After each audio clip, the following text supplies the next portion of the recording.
Então, boa noite a todos aí. Prazer imenso ter aí o Bruno Raup Vieira, diretor da Escola Guga, né, Brunão? Bom, posso falar um pouquinho da sua carreira, da sua biografia rapidinho aqui? Vamos lá, papel não vale muito, né? O que passou, passou, é daqui para frente, mas vamos Ah, lá, pelo menos o pessoal conhecer um pouquinho.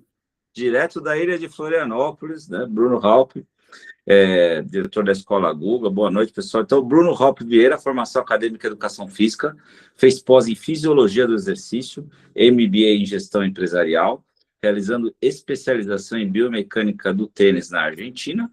Como carreira profissional, jogou tênis nacional nível CBT dos 8 aos 15 anos, é o professor do Instituto Guga Kitten a partir dos 15 anos de idade, diretor, há 15 anos, desculpa, diretor da Escola Guga há 16 anos, gestor de carreira do Pedro Boscardini, conselheiro do Instituto Guga Kitten, conselheiro de famílias de tenistas, e é isso aí. Boa noite. Esqueci de alguma coisa? Não, acho que é por isso aí, esse é o caminho. É isso aí. E eu trajado com o manto sagrado do primeiro título de Gustavo Kirten, quando eu estava no terceiro colegial, né? Hoje eu tenho 45 anos, né? Aí, feliz da vida em falar com você, Bruno. A palavra é sua aí, boa noite. Vamos falar hoje sobre ambiente vencedor na iniciação e formação de tenistas. Legal, Regis, obrigado pela apresentação. E realmente é muito legal para a gente estar aqui, conversar um pouco. Isso aqui, a ideia hoje é bater um papo, né? Apresentar um pouquinho para vocês a Escola Guga, a nossa visão, e também eu acho que a partir disso bater um papo e nos conhecer um pouco mais sobre isso, né? Nós temos essa possibilidade aqui de estar sempre recebendo bastante gente, bastante família, bastante curioso, bastante fã de Guga. Nós trabalhamos aqui em Florianópolis, né, e a gente tem acesso direto ao Guga semanalmente, então gera bastante curiosidade, né, e de gerações diferentes, como o Regis colocou, né, então tem gerações que viram jogar ali pela televisão, teve pessoas que estavam ao vivo e conseguiram ver o Guga jogando alguns jogos, e tem uma outra geração que ainda não viu ao vivo, mas viu os vídeos, viu e escutou as histórias, né? E hoje a gente está começando esse bate-papo aqui de uma maneira muito legal, que eu estou vendo aqui o Adriano, que fez essa ponte conosco, que é o nosso franqueado de Sorocaba, né? Então, ele que passou meu contato para ti, a gente foi conversando, enfim, e como é muito bacana essa comunidade do tênis e dos pais, né? Quando eu fiquei sabendo desse grupo, alguns meses atrás, né? Eu fiquei super feliz, já te parabenizo, Regis, eu acho que tu como um cabeça desse grupo, certamente não faz nada sozinho também, senão não seria um grupo, seria só o Regis, né? Mas sempre é importante ter alguém para liderar, e eu vejo que são essas iniciativas que já aconteciam há décadas atrás, para te falar a verdade. Assim, eu jogo tênis desde os meus 8 anos de idade, mas conhecendo também a história do Guga de perto e estudando a história do Guga quando ele tinha também seus 6, 7 anos, fica muito claro que as famílias estavam envolvidas desde o início, né? E não tem outra forma de educar os nossos filhos. Eu também sou pai de uma criança de 7 anos de idade, e eu não vejo outra forma de educar os filhos senão fazer intervenções, senão ser de possibilitar que ele fique em bons ambientes, né? E certamente o tênis, ele é um dos ambientes que os nossos filhos irão ficar, né? No nosso caso também os nossos alunos irão frequentar, e sempre o questionamento é o que eles estão fazendo lá nesses ambientes, né? O que eles estão realizando, o que eles estão colocando como input ali no cérebro, né? E depois no corpo e assim por diante. Então, realmente é um ambiente que hoje eu acredito que seja até mais controlado offline do que online. Eu lembro quando a gente tinha 10, 12 anos de idade, os pais ficavam preocupados era de ser atropelado, de cair, de se machucar. Isso tudo é no offline, né? A vida é no offline. E hoje em dia eu vejo os pais muito mais preocupados com o online. Não deixo de estar preocupado com o offline, ainda bem que estão preocupados e cuidando, né? mas o online, muitas vezes a gente não tem nem essa, até o desconhecimento, eu vejo, porque talvez a gente não tenha passado por isso, né? Quando a gente tinha 10, 12 anos anos de idade, né?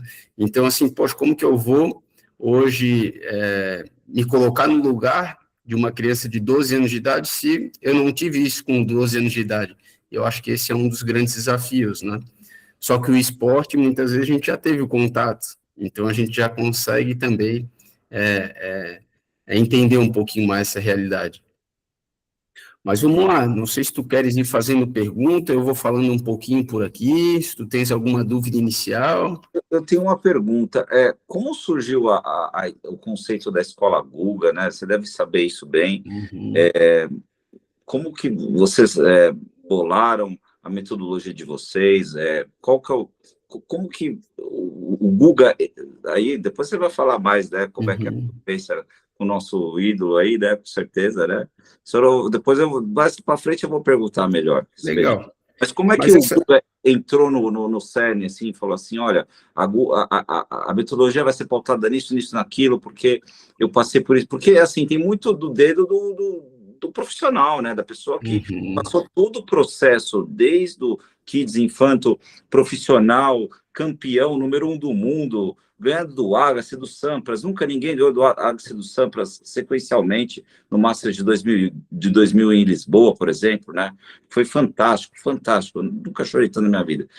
Eu queria saber como é que foi onde que o Guga entrou no conceito da escola Guga e nessa metodologia que, por exemplo, tem aí legal. o Cipriano Cipriano, aí, que é um grande parceiro, tem uma escola fantástica em Sorocaba, impecável, impecável, impecável. Os torneios lá da Federação Paulista que ele faz, a recepção que eles dão para a gente é imensa, imensa. É isso Fico aí. feliz de saber disso, porque a gente vai chegar no final dessa história que eu vou contar, que é a nossa missão também de repassar essas crenças e valores, e são os franqueados, são esses professores aí que tu está citando que fazem isso. E quando tu colocas esse cuidado de cada um que teve dentro dessa escola lá em Sorocaba, que é a Escola Guga Sorocaba, isso também é o reflexo de tudo que foi plantado e semeado nesses 16 anos de Escola Guga, né? Mas respondendo a tua pergunta, fico bem confortável, como tu falou, eu trabalho desde os 15 anos no grupo Guga Kirten, então já faz um tempinho, né, que estou junto do grupo e da família Kirten, e daí sempre é bom falar em família, não só Guga. Então, Gustavo, Rafael e a Dona Alice, né, sempre foram os três ali que estiveram à frente e tomam decisões hoje do grupo. Eu acho que isso já é um primeiro aprendizado, assim. Todas as decisões, hoje tem um conselho familiar do grupo Guga Kirten, são tomados através deles. E foi assim toda a trajetória do Guga também, desde criança, quando ele tinha 8 anos, depois quando ele tinha 14, que teve que decidir ele e o irmão quem que seguiria no tênis profissional, e assim por diante em cada decisão que eles foram tomando em cada etapa da vida deles. Então, esse é o primeiro ponto, assim, porque muitas vezes hoje eu vejo famílias tomando decisões unilaterais e sem muitas vezes conversar com a família por completo, inclusive com a criança, né? Eu acho que as decisões elas têm que ser realmente compartilhadas e com calma ser tomada, e isso é um primeiro ponto. Então, o que acontece? O Guga joga, como tu já falou, acho que a história dele não preciso contar aqui, né? Eu acho que não teria também tempo e perderia o foco, mas em 2008, realmente em maio, né, de 2008, em Roland Garros, ele se despede do tênis profissional, né? E o que vem ali para nós como missão? Eu já estava no grupo Guga Kirten, então eles chamaram todo mundo que era do tênis e colocaram como está o tênis brasileiro hoje. Porque tu imagina, Regis, quando ele jogava tênis profissional e quando chega nesse nível de tênis profissional, a família, ela fica envolvida nesse processo do atleta. Então, ela não olha o todo do tênis, ela não está desenvolvendo o tênis como um todo, né? E sim aquele atleta. Então, não se sabia ao certo como que estava o tênis em 2008. E daí eu vou fazer uma pergunta, ser provocativo contigo, depois eu volto para a minha resposta. Quantas crianças até 10 anos tu imagina que jogavam tênis em Florianópolis em 2008? 2008, 8. Oito crianças em Florianópolis. Sim. 600 mil. Quase chegou lá. É um número muito parecido com esse. Aí a batata aí, ó. Tinham 30 crianças jogando tênis, tá, em Florianópolis, até 10 anos. E isso é um número absurdo do absurdo de ruim. Imagina 30 crianças jogando tênis em Florianópolis em 2008. E isso quer dizer todo o reflexo que vem dali para frente, né? Eu vou te fazer, tu é bom na estatística e tu é um estudioso de tênis, e provavelmente tu vai responder corretamente essa segunda pergunta. Vamos ver. Pensa aí um pouquinho. Dos top 100 hoje, ATP e WTA, com qual idade, a média, né, eles iniciaram a jogar tênis?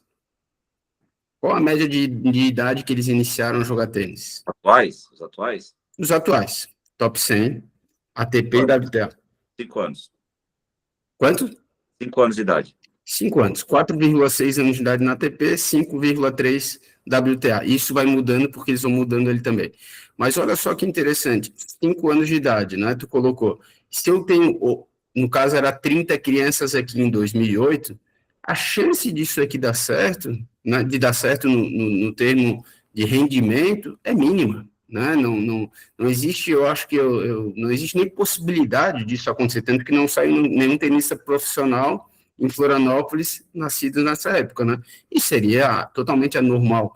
Então, assim, esse é um primeiro ponto que a gente colocou, que pouquíssimas crianças jogando tênis. Isso em 2008, voltando aqui para a minha resposta, né? Em 2008 foi feita 2 perguntas. Uma, como que estava o tênis, né, em Florianópolis, e daí foi diagnosticado isso. Pouquíssimas crianças jogando tênis. E nem estou falando de qualidade, não estou falando nada disso, só estou falando de volume, tá? De quantidade de crianças jogando tênis. E a segunda, poucos professores capacitados para ensinar tênis, né? Então, vem 2 perguntas agora que são muito importantes, eu vejo, sempre refazê-las, né? E sempre pensar nas respostas. E porque eu posso perguntar assim, mas por que tinha pouca criança jogando tênis? E ainda, se tu me perguntar hoje, e como eu estudo isso toda hora, eu vou dizer que é muito difícil fazer tênis hoje e ter crianças jogando. Tem pouquíssimas, tá, Regis? Crianças jogando tênis no Brasil hoje. A gente, por estar no meio, acha que tem bastante, mas tem muito pouco.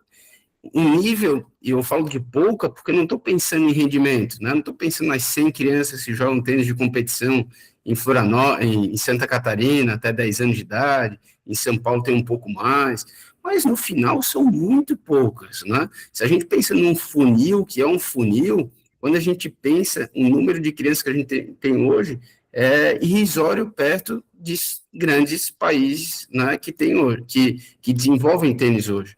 E daí, sempre quando vem essa pergunta de Argentina e Brasil, que provavelmente todo mundo já deve ter feito isso, agora eles estão com, de novo, né, 10 top 10, 10 tenistas argentinos no top 100 da ATP, sempre vem esse questionamento, mas tu já viu quantas crianças jogam tênis na Argentina? Já viu quantas quadras de tênis tem em Buenos Aires? Já viu o acesso dessas quadras de tênis em Buenos Aires?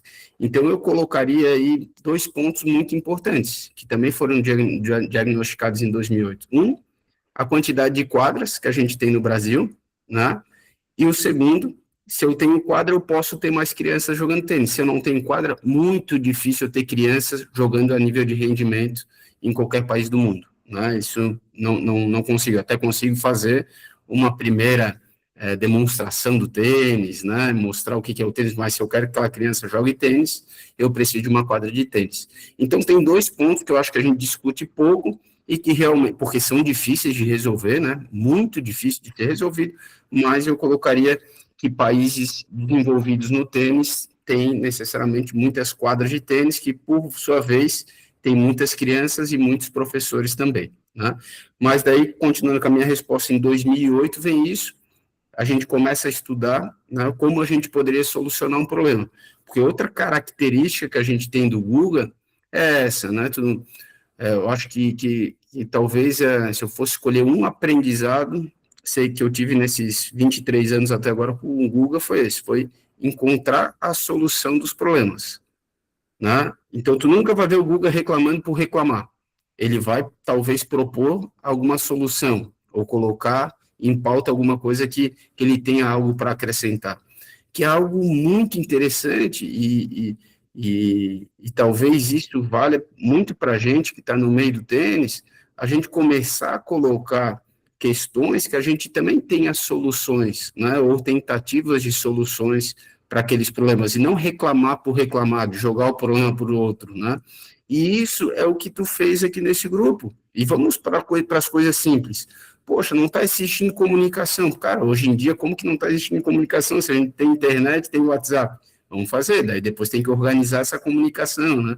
Ah, não está acontecendo torneio de tênis, meu, mas se lançar aqui no grupo agora, fazer um torneio de tênis na semana que vem, a gente vai conseguir fazer. Daí a gente vai se ajudar para fazer isso. E eu vejo que essas coisas, e estou trazendo a solução dos problemas, porque é isso todo dia que a gente vai fazendo aqui, né? Então, a gente definiu duas questões, que a gente teria que ter mais crianças jogando tênis em Florianópolis e mais professores. E a gente começou esse projeto piloto aqui em Florianópolis, deu super certo, e em 6 meses a gente já tinha fila de espera na primeira escola, e a gente começou a ver isso, que projeto organizado, um projeto que fosse realmente planejado, ele daria certo, né? E isso, em 2010 para frente, a gente foi licenciando e depois passou pelo modelo de expansão através de franquias, né? Mas sempre com isso muito claro, que era o planejamento, né, a avaliação e o fazer novamente.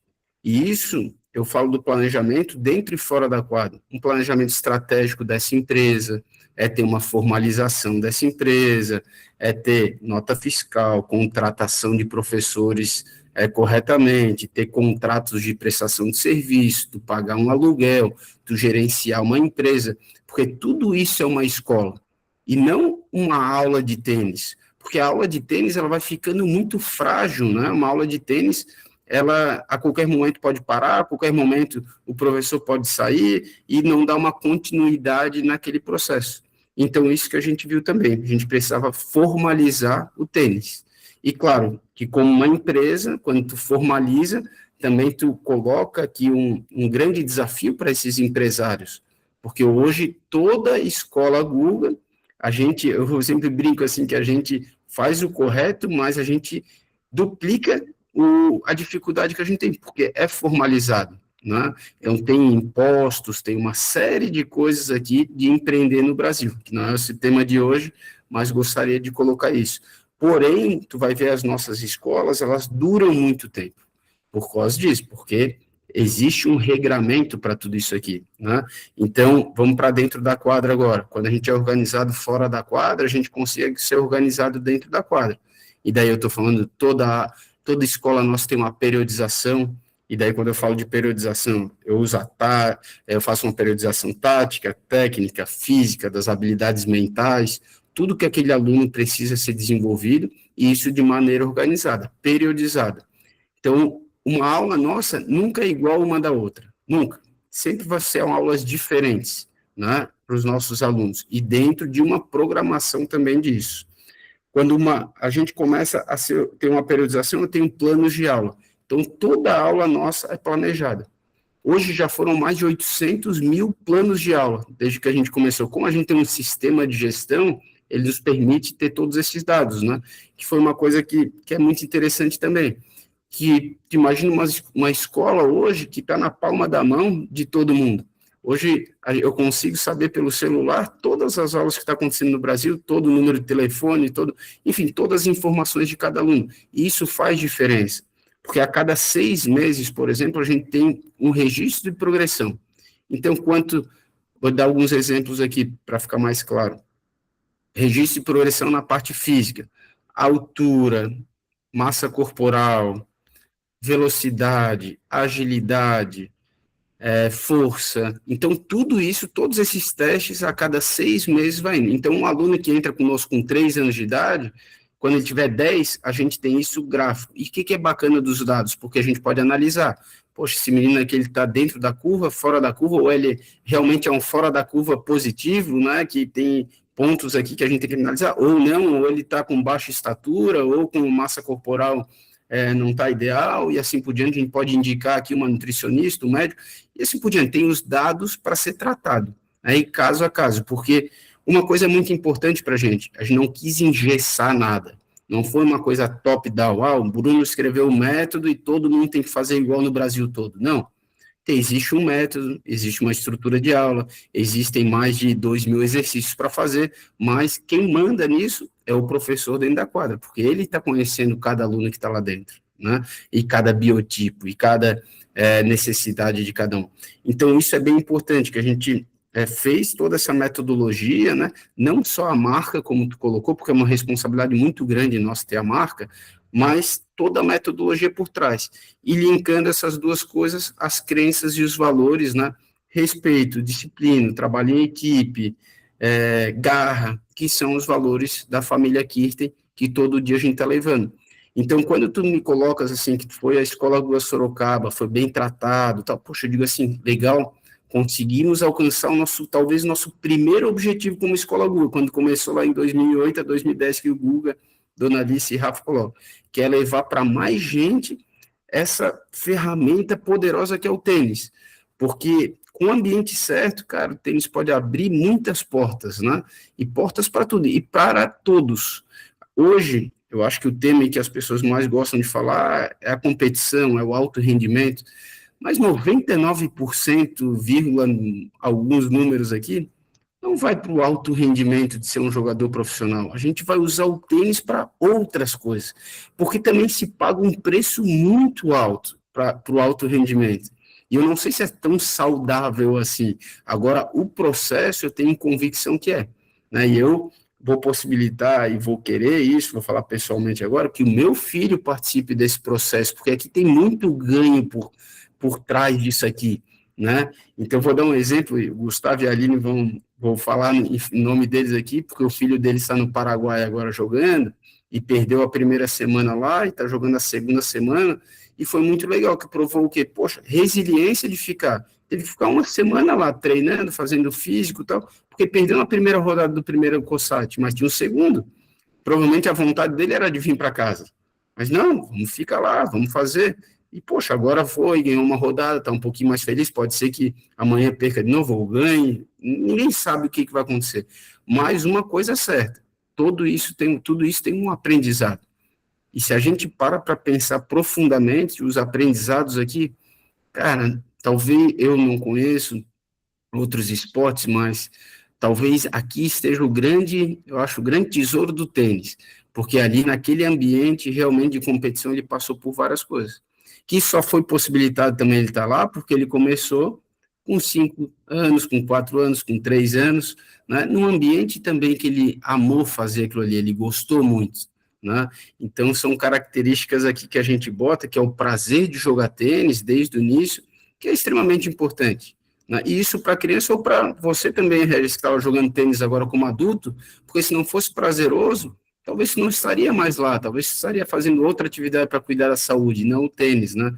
Então, sempre que eu falo com pais, assim, eu gosto de colocar o prazer como um ponto que é muito importante, porque prazer ele tem que existir em todo esse processo, né? Não estou dizendo que a gente não vai ficar mal-humorado, não vai ter medo, frustração, tudo isso vai ter, mas o prazer ele vai acabar vencendo no final, né? Sem E dúvida. daí, só para concluir agora, a gente me perguntou como foi 2008, né? Hoje a gente está com 22 cidades, 10 estados, então a gente está lá em Boa Vista, em Roraima, com uma escola nossa. Primeira quadra de saibro do estado, é a nossa quadra que a gente fez final do ano passado, né? Então aquele pilarzinho de ter mais quadras no Brasil, lembra que eu coloquei lá em 2008? Só agora, nesse ano, foram construídas mais de 15 quadras através da Escola Guga. São 4 novas unidades que a gente fez, né? Uma com 4 quadras, outra com 5, outra com 3, então mais quadras. Em Sorocaba são 6 ou 7? São 6, 7. São 7, 7? Adriano, e mais uma que você fez lá de... Mais duas, mais Olha. duas rápidas que foram feitas agora. Então, pô, legal, aquela cidade ganhou mais quadras.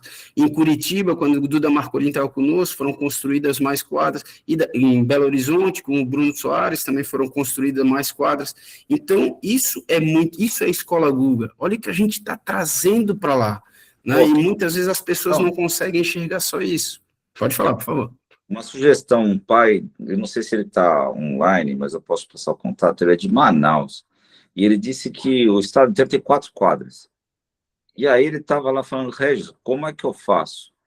Eu vou falar para você conseguir uma escola Guga lá, o que você acha? Lá em Manaus. 4 quadras no estado. O Então, maior estado do Brasil. olha lá que legal, Manaus, a gente tem uma escola Google lá que ela tem 3 quadras cobertas, tá? Então, São na outra. não, mas são, e daí, e essa escola também é uma escola muito boa, tá? Já tem mais de 300 alunos. Eu falo que a escola é boa quando ela tem mais de 100 alunos por quadra por semana. Então, se alguém estiver me escutando que não tenha 100 alunos por quadra, eu acho que dá para melhorar esse processo aqui, por semana, né?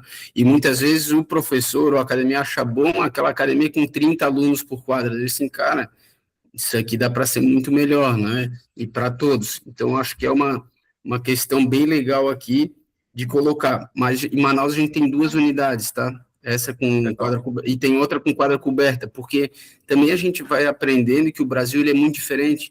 Manaus é uma cidade que tem que ter quadra coberta, porque chove muito no período de chuva, né? E daí a gente vai para o sul, em Porto Alegre, tem a dificuldade do frio, e assim cada uma vai ter sua particularidade. Mas hoje a gente tem essa experiência em Boa Vista, em Roraima e em Porto Alegre. Então, lá o sul e no norte do país, isso é muito legal. Sim, mas e o nosso querido Guga, onde ele entrou na concepção do método, assim, tem que ter quantas horas, bola vermelha, bola laranja, bola verde, bola amarela, tem que ter físio, tem que ter preparador, onde que o Guga botou o dedo e falou assim, isso aqui, ó, é a virada de chave.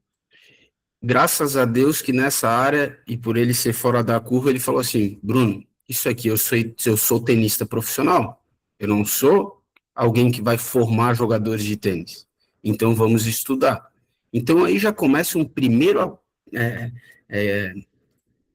aprendizado, né, de todos nós e de sempre querer aprender, porque o Guga, claro que ele sabe muitas coisas, ele já passou por muitas coisas, porém, ele não é um educador, um profissional de educação física, um professor de tênis, assim como o Danilo que estava aqui, o Adriano, o Gustavo, eu, enfim, todas essas pessoas que fazem o tênis. Nós, sim, somos responsáveis por ir atrás. E daí, como escola Google, o que a gente fez? Eu lembro muito disso, porque eu fui na França, fui na Argentina e nos Estados Unidos, né? Foram os 3 lugares que a gente trouxe o método. E ele sempre falava assim, aprende e traz para a nossa cultura.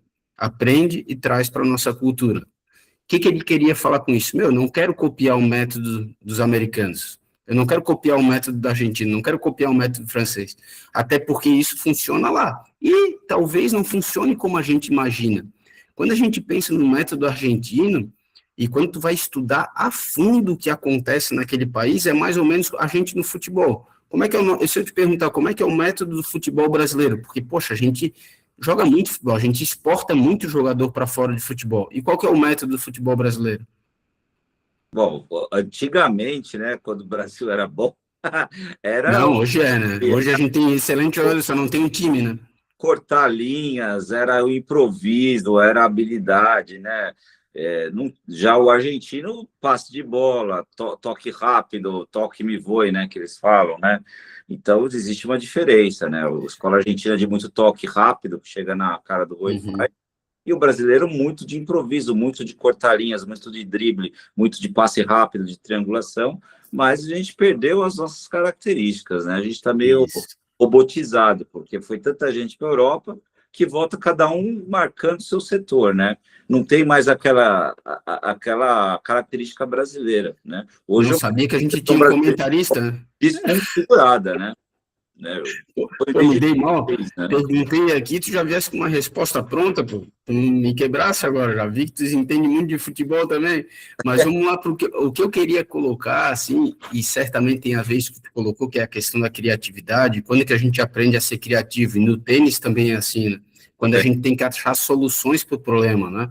E quando a gente está lá na rua, brincando, em qualquer lugar que a gente esteja brincando, que a cada 2 gols troca o time e tem um monte de gente de fora para entrar, primeiro tu vai ser competitivo, porque tu não quer sair, né? Então tu vai ser competitivo, tu vai querer arrumar um jeito para ganhar.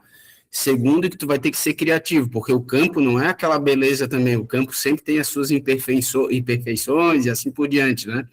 E assim tu vai colocando desafios ali naquele campo de futebol e que traz esse desenvolvimento técnico e tático, né? Primeiro pela tática, primeiro tu tem que arrumar um jeito ali para ganhar e depois a tua técnica também vai ficando apurada.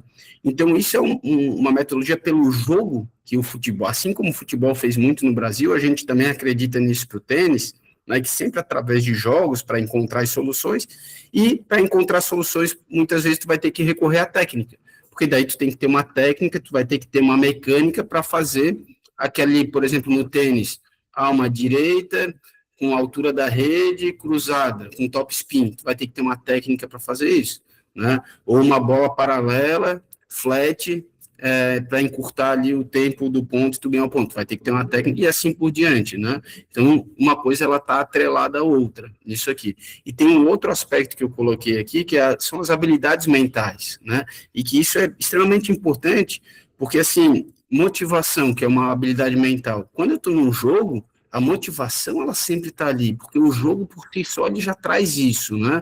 Então, se eu tiro o jogo disso, motivação é uma que já vai começar a complicar depois de um tempo. E isso eu estou falando da nossa cultura, porque eu não fui na Rússia, mas estudei muito o método russo. E é muito diferente do nosso, e a motivação deles é diferente da nossa. A motivação deles é outra, né? Então, muitas vezes está mais envolvido com a família daquilo lá. Eu tenho que jogar tênis, e se a pessoa me mandar eu bater 10 mil bolas desse jeito, aquela criança vai ficar fazendo aquilo lá sem reclamar. Ou nem vai dar tempo de reclamar. Ela já reclamou e foi penalizada por aquilo, talvez, né? Então, assim, ela vai aprender tênis de uma outra maneira, né? E, Bruno, tu acha que não aprende tênis? Não, acho que aprende tênis também desse jeito. Só que, por experiência que a gente tem no Brasil, quando a gente vai para um método muito mecanicista, poucos continuam. Eu e o Guga... Deve, né? Agora a gente entende o que o Medvedev é assim, né? Obrigado.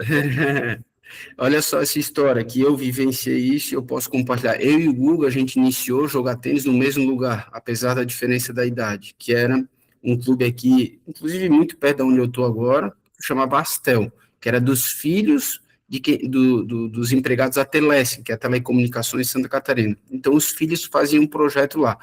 Daí, lá a gente jogava tênis, futebol, basquete, vôlei, enfim, vários esportes, né? E a gente ia para lá. E no tênis, tinham lá 20 crianças em fila. No final, a gente batia 10 vezes a bolinha durante a aula. Essa aula, hoje em dia, estaria totalmente crucificada. Imagina, 10 que... E não aprende a jogar tênis assim mesmo. Essa é a verdade, porque como tu vai formar engrama motor no teu cérebro batendo 10 vezes por hora, né? Só que, dessas 20 crianças, 10 iam para outra turminha que ficava um pouquinho mais de tempo. Dessas 10 aqui, 9 desistiam, sobravam. Daí sobrou o Guga lá para mim na turma dele e eu da minha turma, que a gente continuou a jogar tênis. Tu me perguntar se essa escola teve sucesso, eu vou dizer assim, como escola, muito pouca. Porque olha só o que aconteceu, de cada 20, um ficava. E isso, Regis, é o alto rendimento, muitas vezes. Olha como é engraçado, assim, como é difícil e complexo a gente traçar o alto rendimento, pensar assim, hoje a escola Guga, ela não trabalha no alto rendimento, a gente tem equipes competitivas, uma delas é a de Sorocaba, e que é muito bem feita, né? Mas é uma equipe competitiva, porque chega em determinado momento que é o alto rendimento, a gente não vai conseguir trabalhar lá. E talvez poucos lugares consigam, né, trabalhar o alto rendimento, porque não é fácil. E daí eu coloco aqui, o que seria um projeto de alto rendimento com uma criança de 10, 11 anos de idade? É complexo, não é fácil. Porque quando eu falo de sustentabilidade desse negócio também, lá pensando nas academias, nas escolas, nos clubes, e não só sustentabilidade financeira, essa é uma parte delas, né, mas a sustentabilidade como um todo desse projeto, ele é extremamente complexo, né, e complexo mesmo, porque ele vai ter uma palavrinha aqui no meio disso tudo que é personalização, e quando a gente pega lá cada caso, cada argentino, mais perto aqui, argentino vai ser mais legal para a gente estudar aqui todos nós. Vamos pegar cada argentino, Baez, vamos estudar a história desse menino, e tu vai ver que é muito personalizado. Quando ele já tem 12 anos de idade, é muito personalizado, ou a família, ou o treinador fez algo muito personalizado para ele. E assim eu posso ir colocando exemplos de alguns que estão aqui. O Pedro Boscardin, que é um menino que eu atendo, né, e visualizo desde os 8 anos de idade, ele já joga tênis desde que nasceu, mas com 8 anos de idade eu comecei a acompanhar de perto, e eu sei quanto personalizado foi o dele. Eu escutei aqui também a mãe do João Fonseca falando um pouquinho da história, né? A gente observa também que em determinados momentos, lá com 11, 12 anos, que começou a ser muito personalizado. Eu digo que até antes, porque essas famílias, muito antes, já começam a personalizar, mesmo que seja só dentro de casa, não pareça isso para os outros, mas já é personalizado. E o tênis cada vez mais cedo está assim. Por isso que uma das coisas que é muito complexa é isso, como que eu vou fazer um projeto para um monte de gente de forma personalizada? É complexo. Não, com certeza, né? É que nem tá no filme do King Richard lá, né? O cara falando pro Richard Williams, como é que você vai falar que suas duas filhas vão saber tocar violino, né? Melhor que todo mundo aí, né? É, se existe essa personalização, né?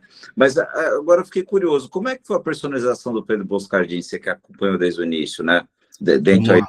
do ambiente, né? Eu acho que é um exemplo que dá para. E depois eu quero também falar que você fale, por favor, o filho da Aline, do Gustavo aí, que estão aí, né?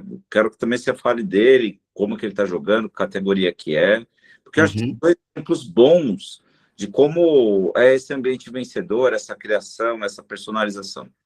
Eu acho que vale a pena, sim.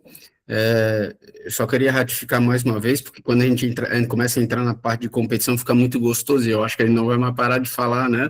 E talvez a gente vai ficar só Ama, nessa né? área. É verdade, mas lembrando que o tênis é muito mais do que isso, né? Ah, E que toda jovem ou adulto profissional, ele iniciou. E eu sempre levanto essa bandeira e sempre faço a pergunta com qual idade eles começaram a jogar, porque quando a gente tiver a oportunidade também de ter uma academia de tênis, ser presidente da federação, enfim, qualquer pessoa responsável por tomar decisão, vamos sempre lembrar de deixar espaço para as crianças começarem, porque a gente vive num país que deixa pouco espaço para a criança iniciar. E então acho que esse é um ponto, só a bandeira que eu sempre gosto de levantar. Mas vamos para a competição agora, que foi o que aconteceu com esses dois meninos. Primeiro eu vou falar do Pedro Boscardin, né? A mãe joga tênis, que é uma característica dos top 50, top 25, eu fiz essa pesquisa há 3 meses atrás. Uma característica dos top 25 é a família estar envolvida com o esporte. Então, a gente pega a mãe do João Fonseca. O que, que ela era, Regis? Me ajuda? ela era jogadora, desculpa, quase caiu. Jogadora de vôlei. Era jogadora de Vamos vôlei, lá. quase foi medalhista Isso, olímpica, jogava com Ana Moser, né? Uma galera aí isso. top demais, né? Top demais. Vamos lá.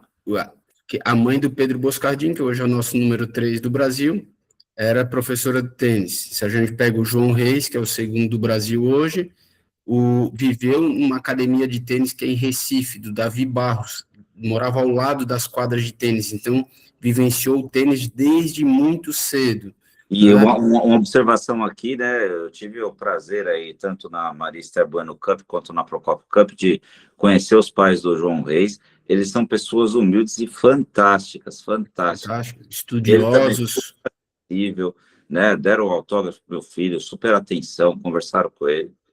Só uma todos os meninos ali que eu tenho mais contato, e com certeza as meninas também, que daí eu tenho contato com menos meninas, mas eles são muito legais, e não é difícil acesso, eu acho que vale muito a pena conversar, de novo, assim, porque, inclusive conversar com os meninos de nível ITF 15, desses que são 800, 900 do mundo, porque tudo isso é um aprendizado, tudo isso tem coisa muito legal. Uma coisa que eu brinco muito com o Pedro Boscardi, e assim, pô, Pedro, tu com 23 anos de idade, tu já tá alcançando objetivos que eu tenho traçado para minha vida, que é conhecer o mundo viajando. E eu falo assim, cara, tu com 23 já fosse para quantos lugares do mundo, né? E que ele, puta, às vezes ele é assim, pô, é verdade, né? Porque muitas vezes a gente fica dizendo, o tênis é difícil, o tênis profissional é muito difícil, tem que viajar toda hora. Pô, quantas pessoas trabalham 12 meses, 11 meses para viajar um mês por ano? Eu sou um, que eu trabalho 11 meses para viajar um. né? Então, assim, tudo é perspectiva. Como tu olha isso? Claro que uma hora cansa, não estou falando que não é desafiador, assim como toda a nossa profissão. E a profissão do tenista, sim. Só que a profissão do tenista, ela começa muito cedo, e cada vez mais cedo. Eu tive uma conversa com um jogador hoje, chamado Lucas Andrade, né? Que eu falei justamente isso para ele hoje. Legal, tá chovendo, o que tu vai fazer hoje? Vamos fazer físico, vamos ler o livro que tu tem para ler, vamos fazer isso. E depois também tu pode ir lá tomar um banho de piscina, não tem problema, mas tu tem coisas para fazer, né? Então esse é o grande desafio. Bom, ele está começando um ano antes que eu comecei a trabalhar com 15, talvez ele esteja começando a trabalhar com 14, entre aspas, né? Então, assim, e tudo isso vai servir para a vida dele, eu acredito, né? Se ele tiver com 17 anos, optar por outra coisa, não tem problema. Esses anos já serviram para bastante coisa, né? Então, o Pedro, ele começou muito cedo e começou com bolas, sim, já tinha bola vermelha, laranja, verde, né? Só que esses outliers, né, esses meninos fora da curva, assim, eles acabam acelerando um pouquinho mais o processo e acaba que os torneios seguram um pouco esse processo também, porque eles ficam colocando algumas regras, né? Bola laranja até tal idade, bola verde, que eu acho isso bacana em alguns momentos, mas a grande verdade é quando já tem esses meninos que são muito fora da curva, ele já começa a jogar com bola amarela, e eu também não vejo problema se não tiver tendo problema físico nisso, né? Hoje, muitas escolas e academias da Espanha, Estados Unidos, Argentina, usam somente bola amarela para os meninos que são fora da curva. Só o que acontece? Volto também nos 99%. Se a gente começa a botar bola amarela para essas crianças que são os normais, elas vão desistir de jogar tênis, porque não vai ter o prazer e não vai ter a sensação de estar trocando bola, de estar jogando o jogo. E sim vai voltar tudo que a gente estava falando ali atrás, né? Então, sempre, por isso que eu falo, a dificuldade dessa competição e tu buscar competição com crianças. E aí que vale a pena discutir tudo isso, porque são duas coisas diferentes. E é uma coisa que eu sempre coloco quando eu falo dessa parte de competição, e até desde o campeonato interno e talvez até federados, é abrir categorias. Hoje, a gente faz categoria A, B, C, dentro da Escola Gol de Sorocaba. Quando a gente vai fazer um torneio interno nosso, tem A, B e C, porque tem A, que é o filho do Adriano Cipriano lá, que está jogando o campeonato super legal e tal. Daí tem o B, que começou há 2 anos atrás, 3 anos atrás, e tem o C, que começou mês passado, entende? Então, eu acho que isso, pelo menos dentro das academias, é muito importante. E talvez na federação, ter circuitos específicos, como a gente conseguiu criar o da Federação Catarinense de Tênis esse ano, que a Paulista já tem, né, um só para crianças, que daí talvez a gente consiga ter categoria A e B, que eu acho que isso é bastante válido. E o Pedro passou por isso, tá? Ele jogou todos esses torneios, a gente acompanhava muito ele aqui na Semana Guga, não sei se já era a tua época de tênis, mas a gente tinha um torneio ITF, COSAT e CBT, era tudo na mesma semana aqui, e que o Guga participava também, estava conosco, com palestra para paz e assim por diante. Ele acabou na pandemia, esse torneio, mas o Pedro já participava deles. Assim como o Pedro Boscardin, eu vou falar alguns nomes, tu vai dizer depois se conhece ou não. Nuter, francês, Baez, Thiago Monteiro, Gui Haddad, bom, mais alguns aí que eu estou esquecendo o nome, que são jogadores depois, viraram tudo jogadores profissionais, né? Que legal. E quando que você descobriram que o Boscardin estava fora da curva e aceleraram o processo de desenvolvimento? Como é que foi esse processo de desenvolvimento? Quantas horas ele começou a treinar? Olha Como só. o planejamento dele em termos de torneios, né? Para ele Legal. Legal. Boa pergunta. Eu vou citar ele e vou citar um colega dele, que é o Eduardo Ribeiro, que é tênis profissional hoje também, que tiveram 2 caminhos diferentes, porque eu acredito que não tenha um caminho só, tá? Eu acho que tem alguns, mas tem premissas que é igual para todo mundo, que é tipo, é o sonho e querer trabalhar muito para alcançar naquele sonho. E isso tem que ter, não tem jeito. Se a gente não tiver isso, e se não abdicar de muita coisa, e a família, eu estou falando para querer isso, não vai chegar lá. Que é o que mais acontece, parece ser uma coisa simples, mas o que eu mais vejo acontecer é o contrário. É assim, ter o sonho, mas não querer pagar o preço para a família, não só o jogador, mas a família, porque tem muitas coisas que realmente eu acredito que seja a família querendo pagar o preço disso tudo, né? E a gente pode discutir mais essa frase depois. O Pedro, ele já treinava suas 10 a 12 horas por dia com 10 anos de idade, então já treinava ali 4 vezes por semana, 5 ou 6, dependendo. Por quê? Porque era um menino que chegava à semifinal e final de todos os torneios até 10 anos de idade. Simples assim, né? Se a gente pega o Dudu Ribeiro, provavelmente não. Ele devia treinar suas 5 horas por semana nessa idade, tá? E daí ele treinava treinou em alguns lugares, mas em Florianópolis também foi um dos lugares dele. Os dois participavam de muito festival de tênis e assim por diante. Acontece que quando tu vai indo bem num ranking, por exemplo, de CBT, tu vai tendo oportunidades no meio desse caminho. Giras nas sul-americanas, depois europeias. O Pedro Boscadinho jogou um torneio que jogou com o Alcaraz, né? Fez final com o Alcaraz, perdeu para ele com o Alcaraz, o Lepetitas, e assim por diante. Eles vão tendo oportunidades e vão jogando isso aqui. Só que o Pedro, né, é aquele caminho mais clássico, que vai indo muito bem, sendo top 5 lá da sua categoria e vai alcançando seus resultados. O Dudu Ribeiro, que também é um atleta que está indo muito bem hoje, né? Ele está entre os 10 do Brasil, não me recordo em que ranking ele está agora. Mas ele, né, eu acho que vocês conhecem, está jogando no nível Challenger agora, né? Ele foi um menino que não era um dos melhores do Brasil, né? E também se tornou tenista profissional, escolheu fazer um caminho mais longo, certo? E isso é bem importante. E tem uma coisa, Regis, que está relacionada a isso, e eu fui atrás dessa informação, que jogadores que começam antes, lá com seus 2, 3 anos de idade, são os que performam melhor. Olha que interessante isso, né? E como é desafiador isso. Daí eu estou falando de crianças que começam 2, 3, 4 anos de idade. E olha o que isso causa.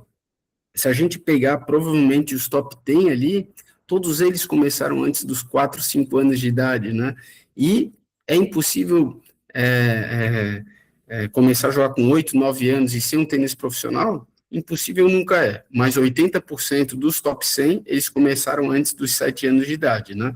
Isso eu só estou falando começar. Agora vem um outro ponto, com qualidade, né? Então, tu consegue treinar com qualidade ou ter aulas, enfim, desde os 2, 3 anos de idade, né?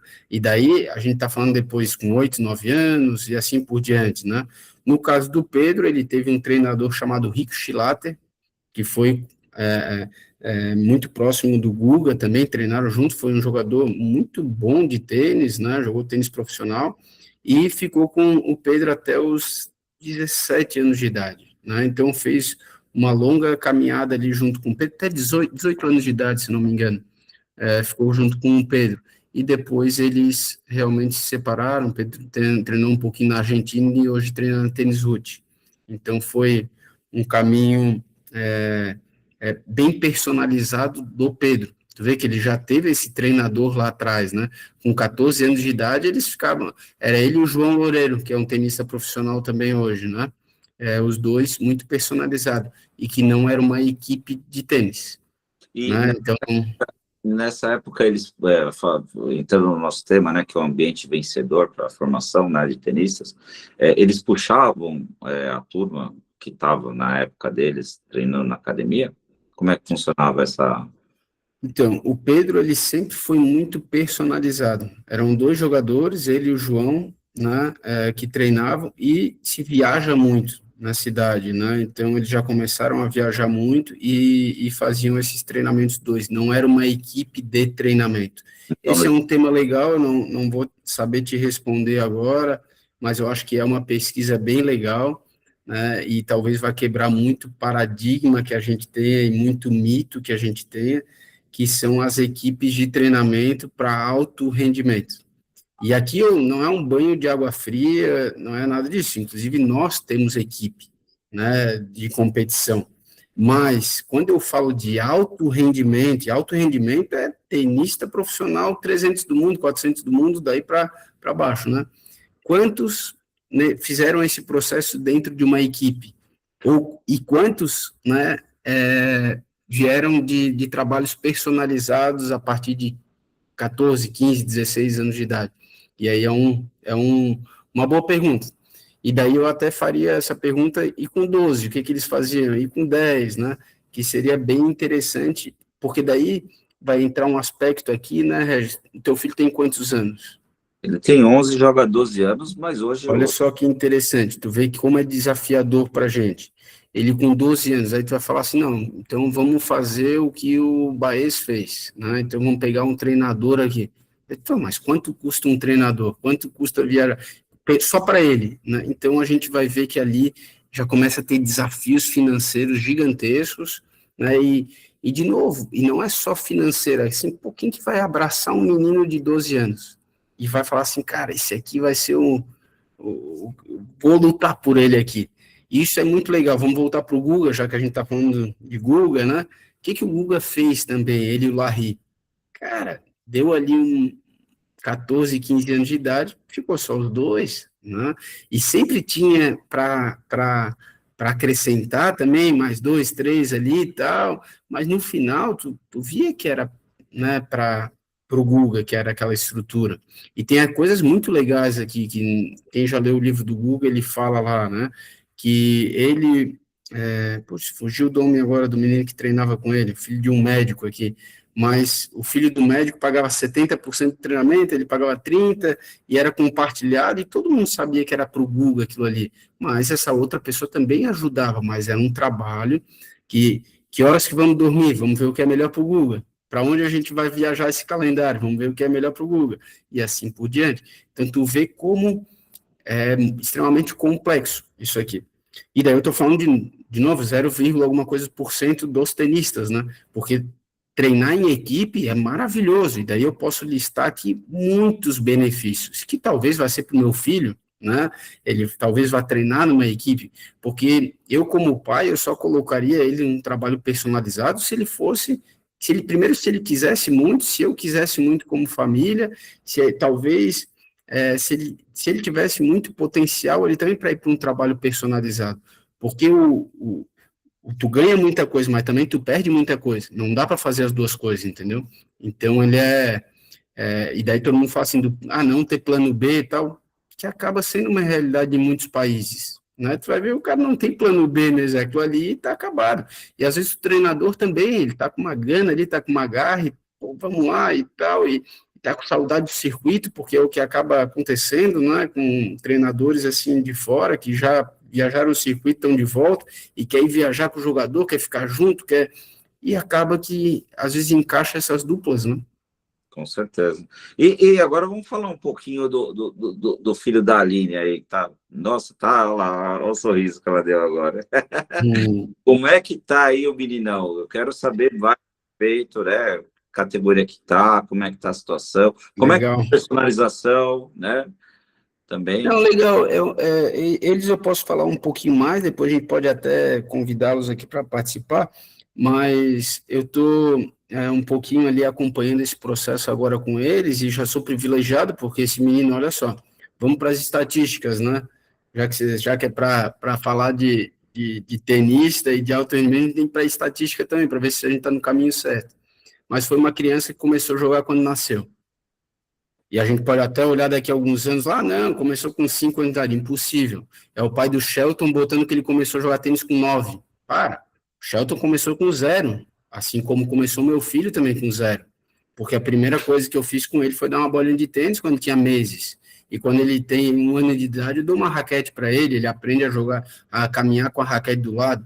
E assim foi o Lucas, e assim foi o filho do Adriano Cipriano. Não sei se o Danilo aqui tem filho ou não já, mas quando tiver também já vai ser, né? E assim por diante. Tem? Tem. Então pode ver, nem precisa abrir o microfone, porque eu já sei que ele ganhou aquela raquetinha pequena e já arrastou essa raquete para cima e para baixo, e é isso. E o tio Regis que ainda escolheu o carro que o pai dele comprou ainda, olha só. Então, aí, ó. Então, já vamos escolher um carro grande para botar as raqueteiras dentro e assim por diante e tal. E tudo isso é o ambiente que eu falo, é disso. A família está vivendo aquele sonho junto, sabe? Que às vezes, no começo não é um sonho de ser tenista profissional, não. No começo é um sonho de ser uma criança que joga tênis competitivo, que joga campeonato federado, e assim vai aumentando aquele sonho, vai nutrindo e vai indo, né? Então, assim, eu acho que é muito importante sempre olhar antes dos 10 anos de idade, como é que foi isso? E foi assim o Lucas, né? Tanto que ele veio passar um tempo aqui em Florianópolis esses dias, e realmente consegui perguntar isso para ele, poxa, cara, tu ama tênis, tu quer mesmo isso aqui? Pô, eu quero. Beleza, então vamos lá, né? Vamos ver se tu quer.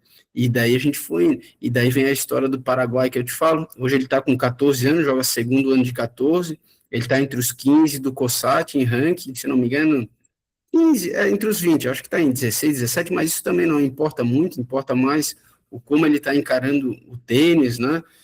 E o dia a dia, porque realmente é um tijolinho de cada vez, esse processo ele é colocado e tem aprendizado todo dia. O Guga sempre fala assim, a cada 2, 3 meses tem que ser nítido a minha melhora, né? Tem que melhorar a cada 3 meses. E às vezes são detalhes, né? E agora começa a vir para os detalhes. Pô, o Lucas, que é o filho do Gustavo, né, e da Aline, ele teve excelentes professores, mas agora a gente está indo do detalhe da biomecânica, lá na mecânica de cada golpe, o detalhe da tática, o detalhe mental, o detalhe físico. Então, esses dias a gente estava falando, pô, o glúteo médio dele ainda é fraco. Olha só o nível que a gente já está com 14 anos, falando de glúteo médio. E daqui a pouco a gente vai falar de alguma outra coisinha da nutrição, e daí vai indo para os detalhes, porque é personalizado. Porque eu não consigo fazer isso com 30, eu consigo fazer com um de cada vez. E quantos profissionais entram na personalização, por exemplo, do Lucas, filho da Aline? Então, agora que talvez a Aline e o Gustavo possam colocar, mas... Eu vou perguntar para a mãe, tá, Gustavo? Porque a mãe é que manda, cara. Acabou. Quando a mãe gosta quando a mãe de tenista gosta e participa, o pai não fala nada, cara. É a mãe, cara. Mas primeiro eu quero que você responda essa aí. Como é que é o trabalho personalizado com os profissionais para o Lucas aí jogar COSAT no Paraguai, segundo ano de 14, Bruno? Depois a Aline. Tá, então vamos lá, ó. E daí a gente vai indo dentro do ideal e do real, né? Então a gente acho que eu coloquei algumas coisas do real aqui, é isso que a gente está buscando agora pro Lucas, né? Que ele começa a ter uma pessoa cada vez mais próxima em todos os momentos dele, ou alguém da equipe, né? E que esteja relacionado a isso, certo? O Lucas hoje ele treina lá em Sorocaba, né? Primeiro que não é nível do mar, mas Madrid também não é, então fica tranquilo, Gustavo e Aline. Sempre fala assim, pô, mas eu não treino a nível do mar, não. Madrid não é, Monte Carlo né? Monte Carlo essa semana é nível do mar, mas Madrid não é, então tem bom também. Daí lá tem preparação física, lá tem nutrição, né? E lá ele tem esse acompanhamento técnico e assim por diante. Mas me entenda também que essa personalização também é do Gustavo todos os dias, e inclusive do Adriano, que são amigos próximos lá, né? Óbvio, né? Porque e daí eu vou colocar... Eu vou colocar um ponto muito legal, e eu vou chegar no papel da Aline também, porque eu já falei com o Gustavo e com a Aline sobre isso, e para mim são papéis diferentes e extremamente importantes. Mas tem uma questão aqui, Regis, que eu não falei muito rapidamente, mas vou repetir, que é o envolvimento dos pais nesse processo. Vocês já perceberam quantos pais de tenistas estão com os tenistas até hoje a nível profissional? E daí eu posso estar falando de quem? Da mãe do Rune. Tá lá? Eu acho que ela pira o menino lá. Você não acha, não? Tu acha? Eu falo assim, se não fosse ela, talvez ele não ia ser top 100. É a minha visão, tá? O pai do Tsitsipas, se não fosse ele, para mim, ele não ia jogar tênis. O pai do Zverev, da mesma forma. E assim... Esse até que... porque... lá, né? Pelo menos ele não pira os filhos, né? Agora, a mãe do Rune e o pai do... Não sei, cara, eu não conheço realmente eu não conheço, mas assim, mas eu conheço o outro lado, eu conheço famílias que entregam para um treinador e fica por isso mesmo, e eu não acredito nisso, eu não acredito em tu levar o teu filho com 12, 13 anos de idade para um lugar e falar assim, agora é contigo, e daí tu falou um pouco eu nem conheço ele tão bem, o pai do João Reis, né, mas olha só, e o Pedro me falou, Ô Bruno, se tiver alguma dúvida aí com lei de incentivo, isso, aquilo, tal, pergunta para o pai de João Reis. Isso é se envolver com tênis, cara. É cada um no seu papel, mas isso é se envolver. Quando eu falo da Aline, pô, essa parte, estudo agora, nutrição, isso, aquilo, cara, vai ser importantíssimo. Isso é se envolver. Não estou dizendo na parte técnica lá, mas é envolver com tudo. Quando tá lá no projeto lá do Danilo, no Rede Tênis e tal, daí acho que é fase 4, né? Tal, que é o nível de rendimento lá. Também vai pegar o pai da Naná, que eu conheço bem, pô, aquele cara ali também sabe o que está fazendo. Então, acho que ele não está cuidando dela no papel dele como pai, assim como tem os outros treinadores. Então, eu não sei se eu estou conseguindo colocar para vocês o que eu penso, assim, que é o envolvimento da família nos detalhes. Então, a gente tem uma série de coisas, e os pais, às vezes, perdem tempo querendo ver coisa técnica e tática. Não, pô, deixa isso pro outro, né, nesse caminho. É por isso que nesse assunto eu nem toquei no nome do Gustavo e nem do Adriano, porque eu sei a qualidade fantástica que eles têm lá na infraestrutura deles, o quanto eles são hospitaleiros com as pessoas que chegam, como ele abriu no Natal quase lá para o meu filho treinar com o Nico, lá filho do Adriano, né? É uma pessoa fantástica lá, o Gustavo também, a infraestrutura é fantástica. Mas eu quero abrir agora para a Aline falar o depoimento dela, porque eu quero saber como é que é o papel da mãe de um tenista aí de alto rendimento nessa história aí, e aí entrando bastante nesse escopo dessa nossa Masterclass, que é o ambiente vencedor, como iniciou esse processo, como é que foi do tijolo para o tijolo, que nem o Bruno falou, até chegar ali no Paraguai e o menino vai ganhar. Como é que é? Como é que foi? Aline, a palavra é sua.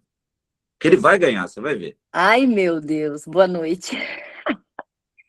Bom, eu não sou do tênis, mas eu vivo com o Gustavo e com o Adriano aí há mais de 20 anos, né? Então, eu acho que eu fui muito bem treinada para isso, preparada. Eu lembro muito dos primeiros torneios que eu ia com eles, eu sou muito expansiva, então era fumo atrás de fumo, fica quieta, enfim. E os pais, e assim, aí a gente desde aí montamos a escola, né? E os nossos meninos começaram a jogar. E eu ali mais da parte de administração e comecei a ver esses exemplos, sempre de perto, né? Sempre com eles e vendo realmente a importância e como os pais influenciam, né? Hoje eu fico ali na parte da administração da nossa escola, e eu vejo que realmente os pais dão muito mais trabalho do que os filhos. Então, eu acho que essa consciência foi muito formada pela nossa vivência, pelo que eles viveram, né? Eles viveram do tênis a vida toda. Eu vivi parte disso também, na parte da faculdade, com eles ali, a parte de quando voltaram para cá. E a questão com o Lucas, desde que ele, é o que o Bruno falou, desde que ele nasceu mesmo. O Gustavo tentou não forçar, mas era aquela coisa, ele ia lá, ele pegava a raquete do Gustavo, arrastava, pegava a bola, e a vida inteira minha casa vivia cheia de bola, e ele sempre falou, a gente tem um vídeo muito legal dele, quando ele se formou você lembra, Gustavo? Quando ele se formou no primeiro ano, né, primeiro ano da escola, todo mundo falava o que queria ser, e eles entravam com aquilo, ele falava, o que você quer ser? Um falava que queria ser astronauta, outro falava que queria pescador, e o Lucas falou que ele queria, ele falou que ele queria me levar para Paris, para eu assistir ele em Roland Garros, e a gente tem isso gravado. E aí, a vida toda ele falou isso. E eu acho que hoje eu vejo uma diferença bem grande, né? Eu não me meto, acho que o Joel estava aqui também, o Joel é nosso coordenador. Tudo que é a parte técnica de quadra, eu não tenho nem o que falar. É claro que hoje, pela convivência que eu tenho com eles, eu consigo analisar se uma aula tá boa, se não tá, se eu passo numa quadra, aquela aula tá muito lenta, isso pelo olhar que eles me passaram, né?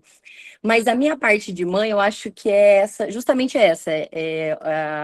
Eu sempre tive uma preocupação muito grande com o comportamento dele, né? Já teve, ele é mais intenso, assim, também, então já teve várias situações de jogos em que o Gustavo estava na parte da técnica dele, e aí ele não se comportar, e ele ser meio assim, eu saí da quadra e falar, não, tchau. E até teve uma situação que o Gustavo falou, volta que ele tá perdendo. Eu falei, que perca, que aprenda com outras coisas.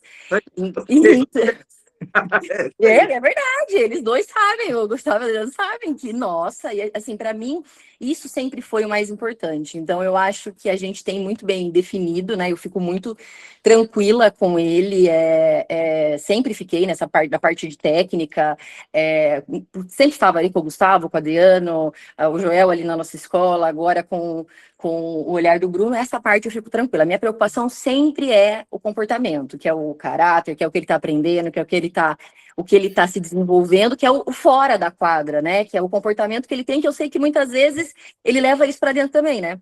Então eu sempre Ô, fico Aline, mais. Oi.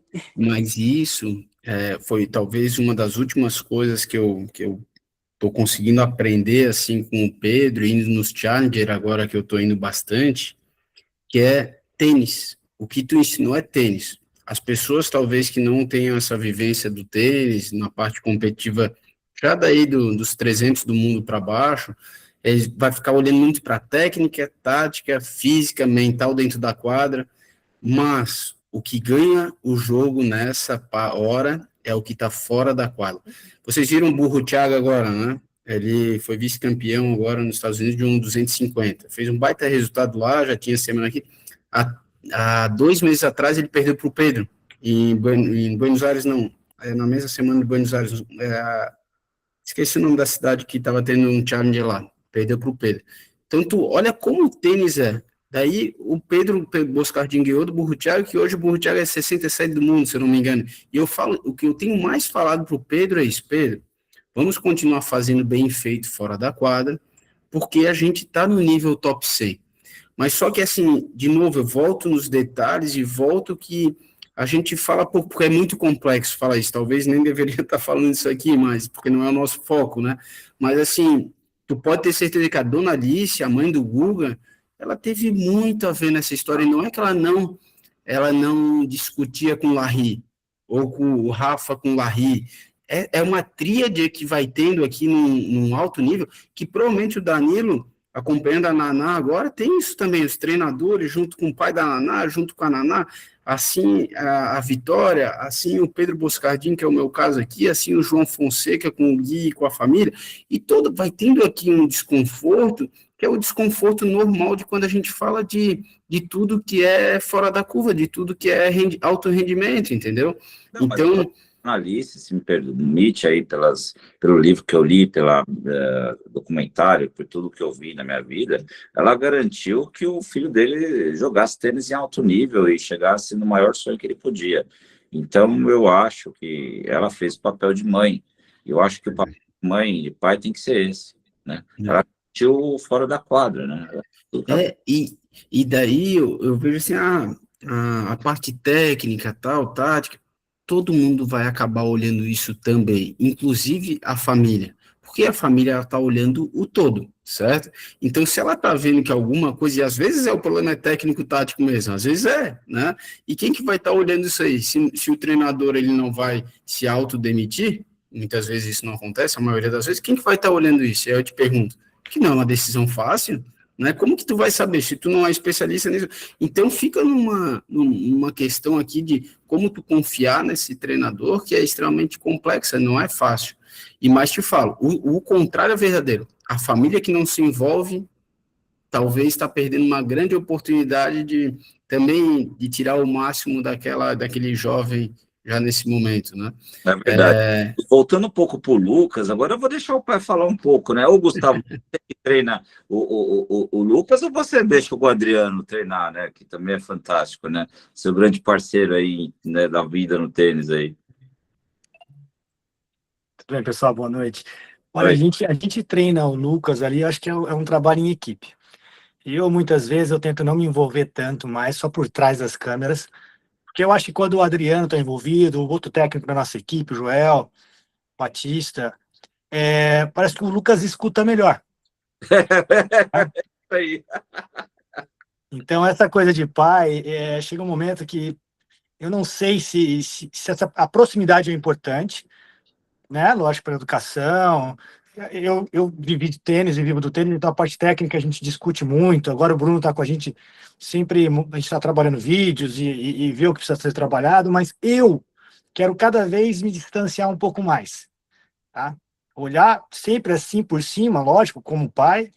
Eu acho que sei um caminho ali agora, né, nesse percurso, nessa idade que ele está, mas eu sou uma pessoa que preciso de ajuda e eu peço ajuda. Eu acho importante essa visão que vem do Bruno, que está muito perto de Guga, né, de Larry, que vivenciou isso, que sabe muito de tênis, do Adriano, que tem um toque, assim, um olhar clínico sensacional. O Adriano, ele olha assim, parece que ele consegue enxergar por dentro do jogador, é impressionante. E é isso, eu estou ali como pai, ajudo muito, e uma coisa que eu falo para o Lucas, Lucas, eu nunca vou te falar não para um treino. Se você me acionar, pode ser domingo às 8 da noite, 9 da noite, 6 da manhã, eu estou com você.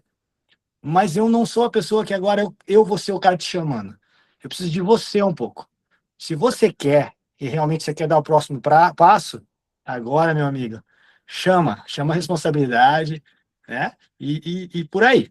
Então, Mas olha só que interessante, Gustavão. E tu falou uma coisa aqui que acho que é importante para todos os pais, e é uma característica, de novo, aqui da formação do Guga e de outros atletas como Pete Sampras, por exemplo, que é pedir ajuda. O Sampras também teve lá o cara que arrumou a direita, o cara que arrumou, só que não era um só, eram vários, né, que ele tinha. E o Larry, uma das coisas que o Rafa me conta muito, que o Larry fazia isso muito quando ele ia para fora do país. Pô, como que eu posso melhorar esse saque aberto do Google aqui? Daí um falou do quadril, um falou do não sei o que e tal, ele ia ajeitando, ia fazendo. Então, antes não tinha WhatsApp, né? Tu tinha que ir nos torneios e ficar perguntando. E hoje já acontece também com alguns treinadores aqui no Brasil. Eu troco bastante ideia com o Mário Mendonça, com alguns outros treinadores também e tal. E assim a gente vai trocando e vai aprendendo e vendo o que o jogador vai fazendo. Na Argentina acontece muito isso, né? Também de ir trocando daquele jogador específico, né? Pô, e, de novo, o papel do treinador é muito mais do que arrumar a técnica, da tática. Isso também, mas é muito mais do que isso. É porque o que eu enxergo, assim, é muito mais o todo do atleta que uma coisa específica. Porque a gente tem especialista em biomecânica que a gente pode ir lá, passar uma semana, vai pegar um relatório, eu vou voltar e vou trabalhar aqui mais 6 meses. Depois E talvez isso funcione para alguns jogadores, talvez não é ruim. E talvez até o treinador mesmo fale assim, pô, vamos levar. Sabias que isso, não vou falar os nomes, mas tem alguns jogadores profissionais, 5 do Brasil aqui, que fazem isso também. Vamos nesse especialista aqui. Como a gente vai no nutrólogo, como vai para o psicólogo, como vai para... Também a partir... Essa humildade, né, de reconhecer que não sabe tudo, do treinador também é importantíssima. E lembrando, não geração, nem vou botar isso, vou botar assim, a cada 5 anos tudo muda, né? Porque antes era o Instagram, hoje é a inteligência artificial, antes não era nada. O que vai ser os próximos 5 anos? E daí, se esse treinador, se essa família não ficar constantemente, e isso sim, talvez é a coisa mais importante, desconfortável, constantemente a família e o atleta, o treinador, todo esse ambiente tem que estar desconfortável. Fazer uma brincadeira que eu faço com os meus alunos de 10 anos. Eu falo assim, pô, cara, vamos lá, vamos treinar essas 2 horas, por exemplo, se fosse 2 horas por dia aqui. O Rusto está treinando 3 horas por dia. Pô, mas como é que tu sabe? Eu disse, não, eu sei, o Rusto está treinando 3 horas por dia. Tá chovendo lá, ele pode ver que eles estão treinando 4 daí. Sempre vai ter alguém ali, tem que ter... O pai do Benucci falava isso para ele, né? E assim, e ainda todos esses caras que saem fora da curva, volta a falar, a família, para mim, tem que ter essa crença, tem que ser a primeira a acreditar, junto com o treinador, porque no começo de tudo é um treinador, né? Dificilmente tu começa com uma equipe grande, e o ideal é começando aos pouquinhos, né? Vai botando mais gente, vai indo no decorrer, mas essa crença e tá sempre, dá para melhorar mais, é muito importante. Que é o que eu vejo também de grandes treinadores fazendo, né? Eu escutei também o Danilo falando, não sei quantas semanas faz aqui do trabalho que ele desenvolve, e eu vejo isso, que a característica sempre é muito parecida de quem vence, que é sempre tu tá ali toda semana querendo melhorar. Isso em qualquer profissão nossa aqui, do dentista, do advogado, do treinador e do atleta da mesma forma, mas será que o pai também, a mãe, enfim, quem está ali, fica pensando nisso, como eu vou melhorar como pai, como eu vou melhorar como mãe? como eu vou ver uma passagem mais barata, como ver uma logística melhor para ir voltar do Paraguai, se ele perder, isso aí que tem que estar pensando agora, e não pode achar ruim não, Aline, porque vai ser isso por muito tempo, e tem que sentir prazer de fazer isso, que quando quem vier a Florianópolis, fica com o meu contato aí, que daí eu posso apresentar algumas coisas do Google aqui interessante, Eu mas vou. pode vir, Tá tem tudo uma aqui. questão aqui, Regis, que é muito interessante, porque era uma época de inflação e tudo era dolarizado, enfim, para correr um pouco da inflação. E daí tu imagina essa família ele tendo que viajar. Meu, era insano aquele trabalho ali de ficar ali por toda hora. E é o que faz, olha só, a gente tá com 30 pessoas, já 1h20 aqui, meu, ficar escutando, parece ser sempre a mesma coisa, mas é querendo aprender, é querendo buscar. Então, por isso que poucos conseguem chegar lá, porque é muita insistência. Tem que ser mesmo. Eu vou fazer duas perguntas. Primeiro, o Larry, ele participou da concepção da escola Google, ele deu o seu pitaco, aí vocês pediram como é que foi? A gente pediu para um monte de gente, né? A gente realmente, eu vejo que a gente aprendeu com um monte de gente, inclusive com o Larry também, ele é um cara assim que é muito intenso. A gente tem uma frase que é a cápsula de intencionalidade, né? Sempre ter uma intenção do que está fazendo com intensidade. Isso é muito interessante, porque se toda academia deveria pensar nisso, toda escola deveria pensar nisso, todo professor, eu vou ser intenso, né? Com intenção. Isso é muito importante, porque o Larry tinha isso muito claro. Cara, ele era muito intenso, ele é até hoje, dentro de uma quadra de tênis, muito intenso, mas sempre com uma intenção. O que eu quero nesse treino? Né? Então, são coisas que muitas vezes é difícil de entender, porque quando eu boto muita intensidade, a minha energia também não vai durar 8, 10 horas por dia. É duro, e a gente vê muito treinador 10 horas por dia. Pô, como que eu vou ser tão intenso assim? Talvez é a coisa que eu achei mais engraçado hoje eu trabalho meio período no escritório, meio período na quadra. E é mais engraçado do escritório é a pausa para o café. Esse cara, pausa para café, tempo para ir no banheiro e tal. Pô, o Danilo sabe, o Gustavo, o Adriano, né? A Aline já trabalha no escritório, a Aline já é outra coisa. Mas, meu, tu tá ali naquela quadra, tu fica ali de uma maneira assim, que é intensa. E assim, cara, os caras chegam 15 minutos atrasados no escritório, eu não entendia isso. Daí, às vezes, fica um pouquinho mais também, mas, pô, isso aí na vida de professor não existe, não. Então, tu vê como é e, de novo, e depois vem a intencionalidade, porque quando a gente fica fazendo as coisas com muita intenção, mentalmente, pô, é esgotado, não sei, de novo, assim, nós aqui e trabalhamos hoje dentro da quadra, e qualquer profissional também, em frente ao computador ou no escritório, se foi aquelas 8, 10 horas com muita intenção em tudo que estava fazendo, mentalmente a gente fica esgotado. E a mesma coisa um atleta. Por isso que uma vez eu perguntei para o Guga, quando ele estava falando da questão do volume de treino e tal, pô, Guga, o que tu acha? Quanto tempo de treino e tal? Daí ele assim, olha, no final da carreira eu já treinava só 1h30 de quadra. Eu disse, pô, 1h30? Eu disse, não, mas quando eu era mais jovem eu ficava às vezes 3, 4 horas. E daí ele falou assim, mas dessas 3, 4 horas eu aproveitava 1h15.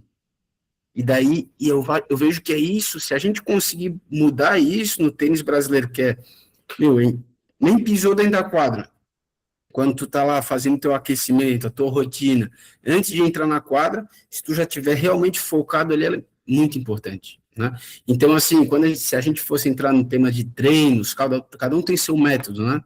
E eu sempre fico pensando assim, cara, como mentalmente esse atleta vai estar aqui? Pode ser 8 anos de idade, 10 ou 12, tá? Como ele vai estar aqui desde o começo? Às vezes fazer 50 trocas de bola, se alguém me falar assim, não, todo início de treino tu começa com 50 trocas de bola sem errar. Eu não sou o primeiro a falar assim, pô, isso é errado, isso não existe no tênis. Qual que é a intenção desse treinador? Não, é o cara entrar e ficar focado, porque se ele não conseguir 50 trocas de bola, nem começa o treino.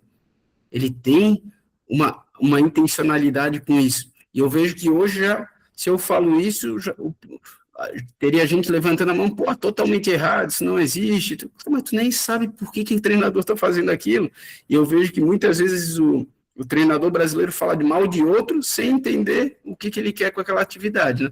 E o pior, às vezes os pais, olhando de fora, pensam, pô, o que meu filho está fazendo lá? Só está brincando, ou só está trocando bola, ou só está fazendo cruzada, ou está fazendo 10 quilômetros de corrida, se o tênis nem é isso. Calma, pergunta o que é aquilo lá, né? Eu vejo que isso é muitas vezes não é levado em consideração e que talvez é uma das coisas mais importantes.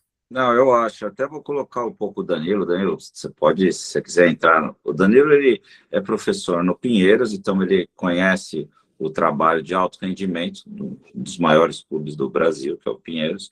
E também ele é coordenador da massificação da Rede Tênis Brasil, que é um trabalho fantástico, que é aquele método com as bolas coloridas, nas quadras da prefeitura da cidade de São Paulo, que eles conseguem trazer crianças, né? E ele coordena esse time da escola pública para iniciar um tênis, né? Então, eles ensinam o beabá do tênis, né, Daniel? Você quer acrescentar alguma coisa aí?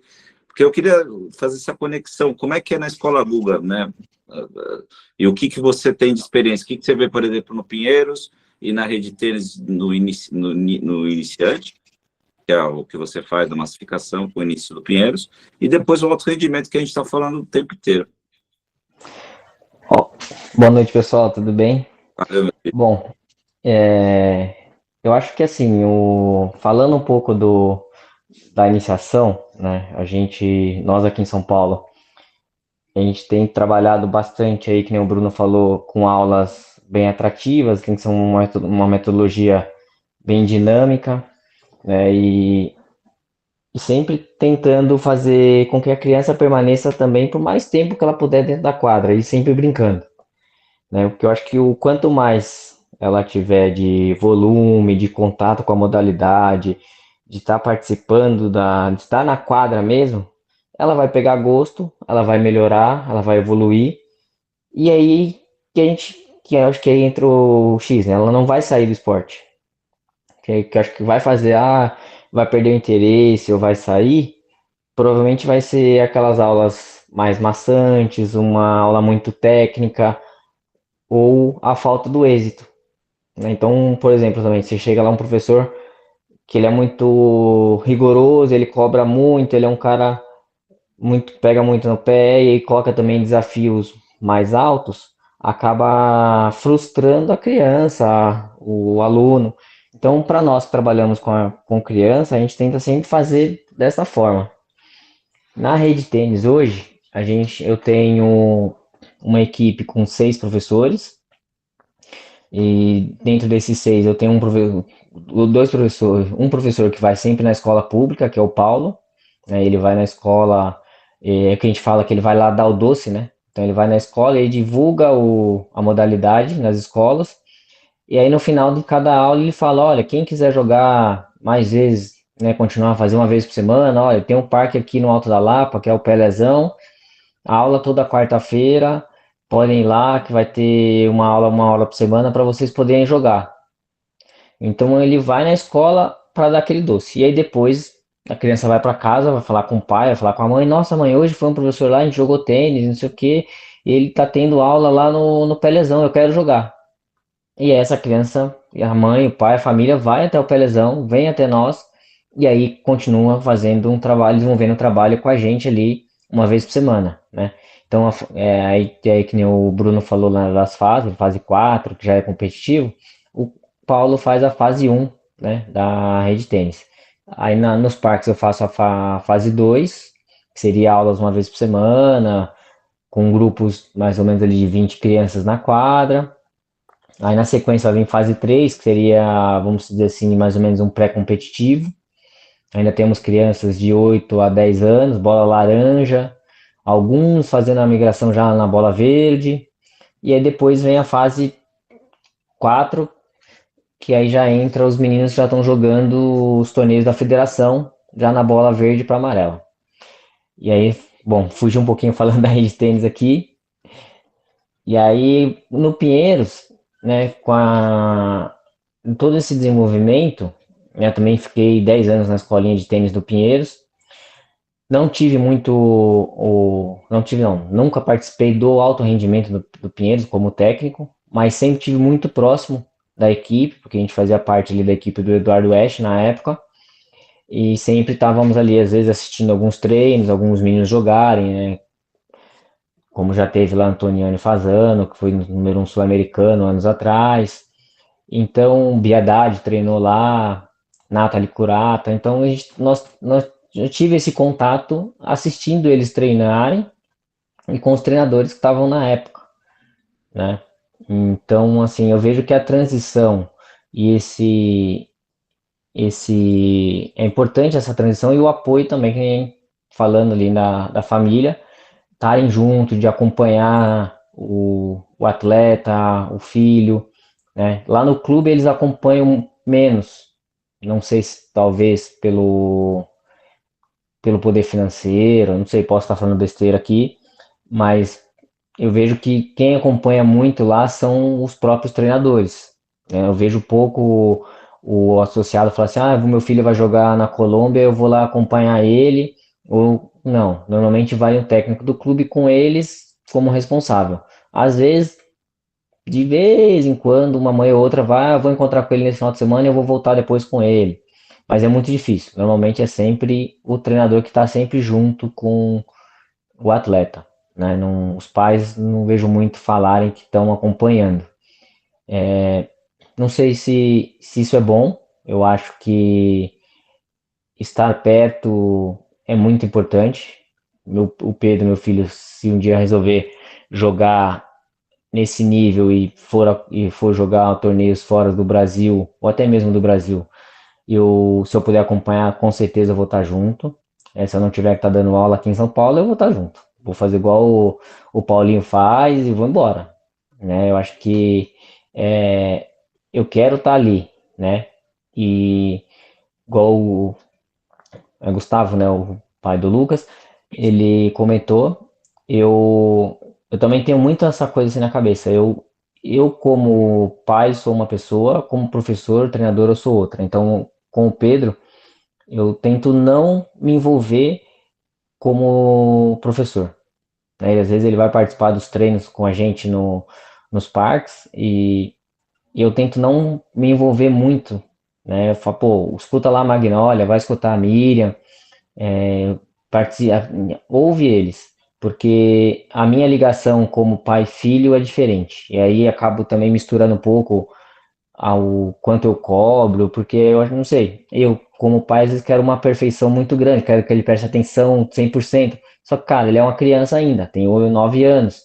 Então ele quer brincar, ele quer se divertir, e aí eu meio que pegando muito no pé. Então eu acabo não misturando essa coisa de professor, pai. Então não, eu sou só o pai do Pedro, eu não sou o professor do Pedro, né? Então eu tento não entrar nessa linha de estar ali muito tempo como professor dele, né? Legal, Danilão.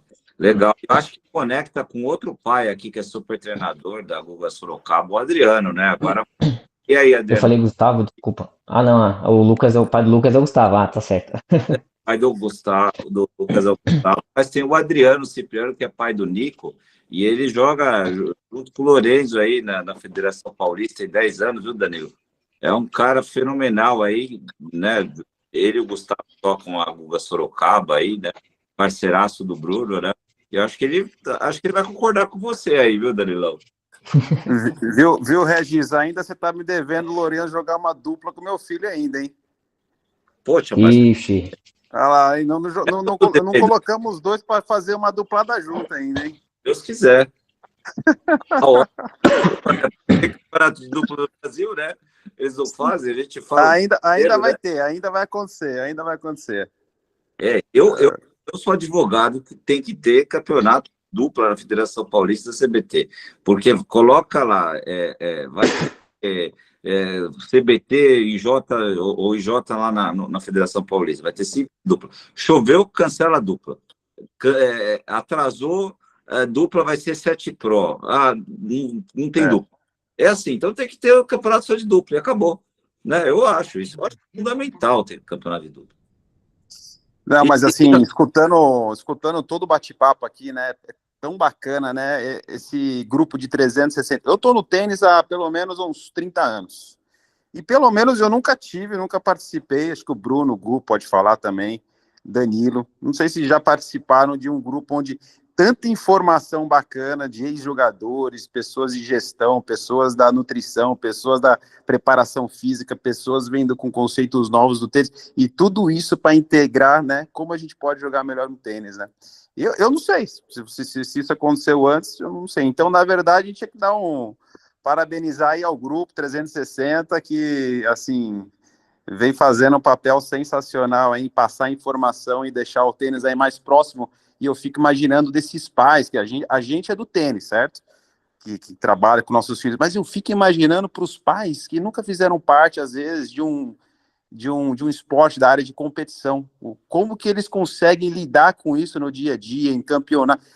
Qual é a chance de um garoto performar por muito tempo se o pai não tem pelo menos informações, né, eficientes, informações que vão colocar ele no trilho, na rota, né, para se comportar de forma correta com uma criança? Porque é muito delicado, é muito difícil. A gente fala da gente que jogou tênis a vida inteira, imagina quem não fez o esporte.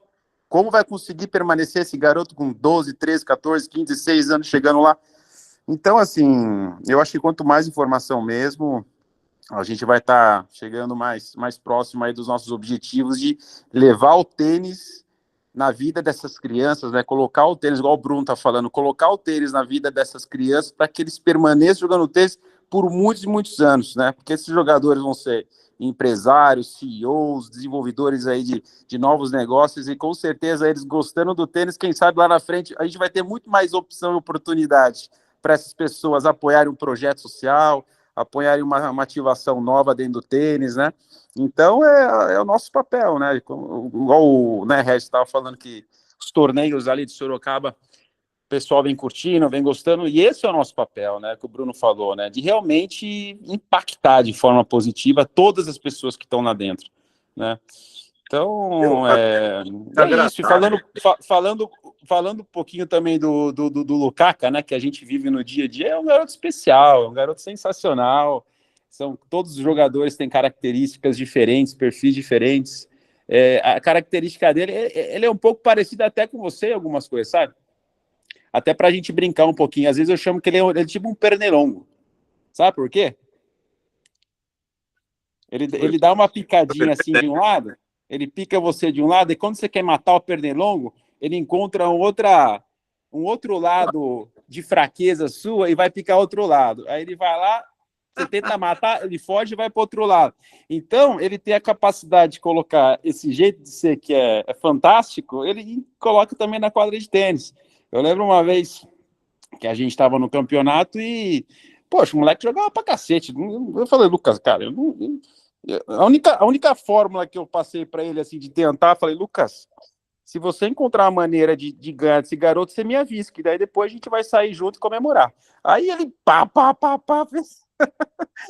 deu um jeito de encontrar uma fórmula para ganhar do menino e foi lá e ganhou do moleque. Falei, pô, olha a capacidade que esse moleque tem de encontrar soluções, né, para um jogo. Era muito mais, assim, não ia estar fazendo um bom papel e passar para ele como ele deveria jogar, mas sim colocar a dúvida, colocar o desafio na cabeça dele, porque ele é movido a desafio, né? Então, assim, tantos jogadores e características diferentes, né, que esse é o Lucas, mas tem tantos outros jogadores que o treinador precisa estar ciente e conhecer o atleta, né, porque ele já é um jogador. A gente... Pelo menos aqui no treinamento, a gente sempre tem um pé um pouco atrás, porque são vários garotos, né? Então a gente tem que lidar com vários garotos ao mesmo tempo. E a gente é muito leve com ele, porque ele sabe se virar, ele sabe encontrar brechas, encontrar maneiras de passar pelo muro, e a gente vai deixando. E agora, cada vez mais, a equipe aumentando, crescendo, e, cara, o Bruno entrando também no barco também para dar essa assessoria, para dar esse direcionamento, colocar na rota correta, e vai se encaixando, e os desafios vão aparecer cada vez mais, porque ele acabou aumentando um pouco o sarrafo daqui da gente, né? Os garotos aqui, antigamente, ganhei um campeonato aqui a nível da cidade, a nível regional, ganhei um campeonato aqui a nível paulista, agora começou a aumentar, cheguei numa semifinal, ganhei um campeonato brasileiro, agora já está no COSAT. Então, é um sarrafo que ele aumentou, que a garotada aqui tá querendo tudo ir atrás também, né? E isso é bacana, né? Então, a gente está nesse processo aí de... Mas tem muita com a filosofia de vocês. Aí eu vou puxar um saco seu aí, porque chegou quase Natal lá, era 23 de dezembro, 24 de dezembro, uma coisa assim. Não lembro direito, se era 22, era do ano passado, não tinha quadra para treinar. Ele, não, traz o Lourenço aí e tal. Aí eu levei o Lourenço, levei o pessoal lá do Cooper Cotia lá, né?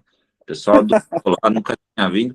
E tinha os meninos aí, talvez o filho do Gustavo estava treinando. Ele falou: tá vendo aquele menino? Ele faz universidade dos Estados Unidos, mas ele precisa de quadra para treinar. Então, tem muito a ver com a filosofia sua e do Gustavo, de pensar que esses meninos que estão competindo, eles precisam de tempo de quadra. E vocês têm que viabilizar isso, tanto em termos de infraestrutura, quanto financeiramente para os pais. Porque é muito caro no Brasil todo, né? Como o Bruno falou, né? No começo, né, Bruno?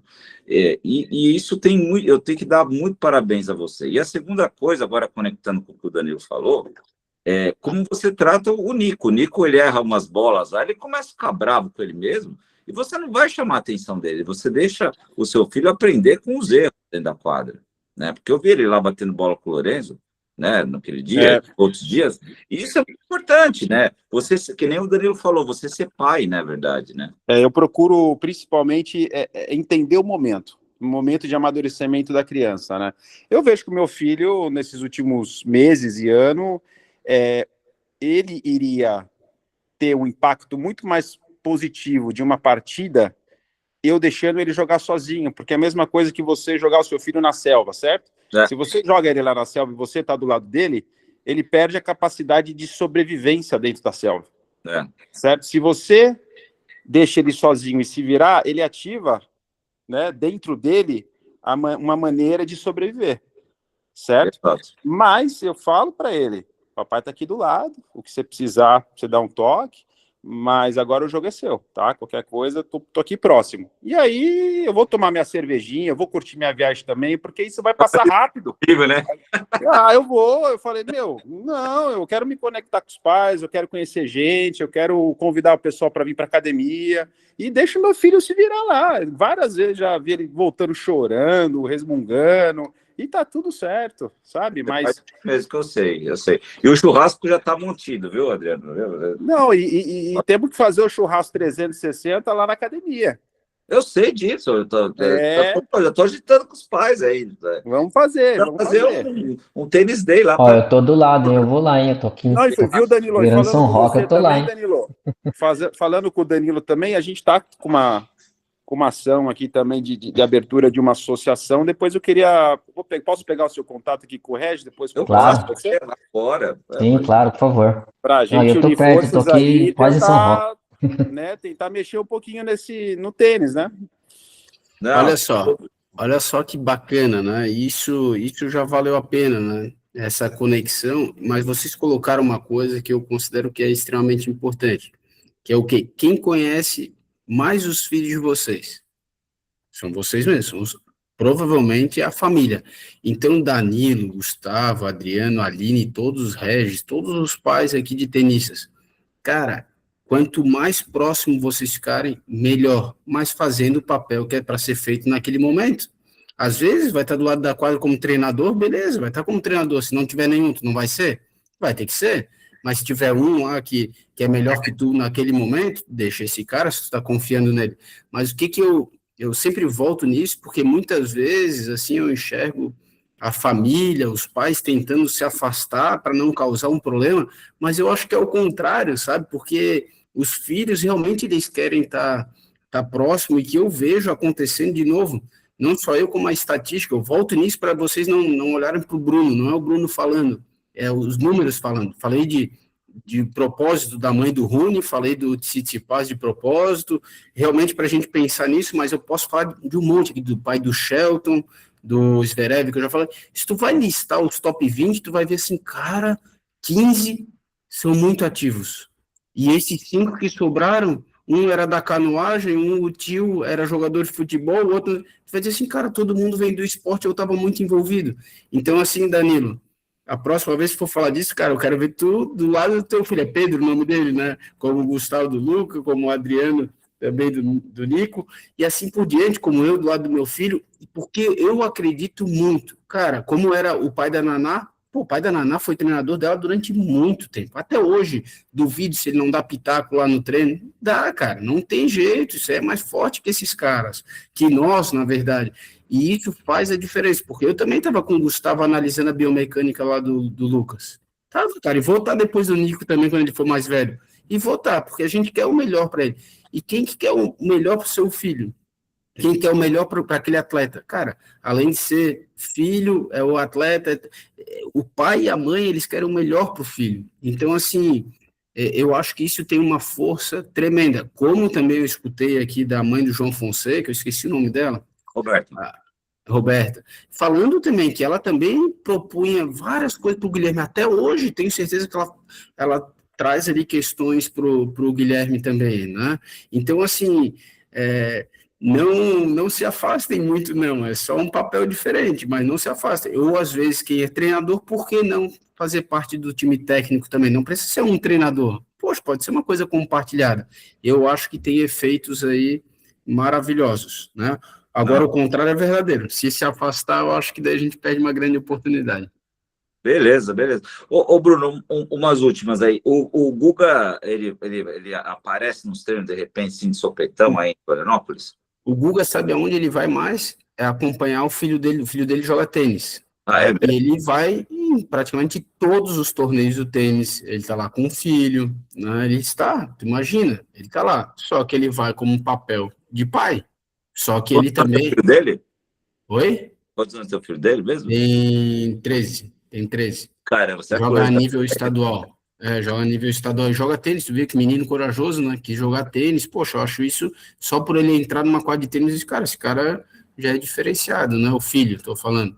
E como pai, também acho extremamente corajoso o Guga ficar do lado de uma quadra como pai. E se tu me perguntar, ele dá dica? Deve dar. Eu já vi dando, né? Tu acha que ele não vai falar nada pro filho dele? Cara, e tá tudo certo, meu. Tu imagina que tu é o melhor programador do mundo, teu filho tá fazendo um software, tu não vai dar uma dica para ele, pô? Pô, que pai é tu que tu não vai ajudar? Se tu é o melhor programador do mundo, como é que tu não vai ajudar esse cara? Ajudar, eu tô falando, não tô falando em interferir agora no treino, não, ele tem os treinadores dele, tem aqui. Agora, se eu fosse um cara que eu sou advogado, como é que eu vou dar dica aqui para o meu filho no tênis? Eu não vou dar dica nenhuma, porque o treinador é muito melhor que eu sou só um advogado que olha no YouTube jogado, ou que olha o Moratoglu falando, não sei, daí eu não posso me meter, né? Mas... Depois você me fala quando que vai ser o próximo torneio do filho, para eu escrever o meu. Porque olha aí no campeonato da Federação... Olha, só tu olhar assim, ó, foi em Lages semana passada, estava em Lages. Daí tem que escolher o calendário da Federação Catarinense agora, ver quando tem campeonato estadual e bora. Eu consegui trazer o Bruno Soares com ele jogando aí da quadra. Falando sério. No leite. Mas, de novo, assim, a gente fica, às vezes, buscando a receita do bolo, mas se juntar um pouquinho que o Danilo, que o Gustavo, que o Bruno, que tu, ou qualquer outra pessoa falar aqui, cara, não existe receita de bolo, porque é personalizado e cada um é cada um, como vocês falaram, cada filho é cada filho. Graças a Deus as pessoas são diferentes.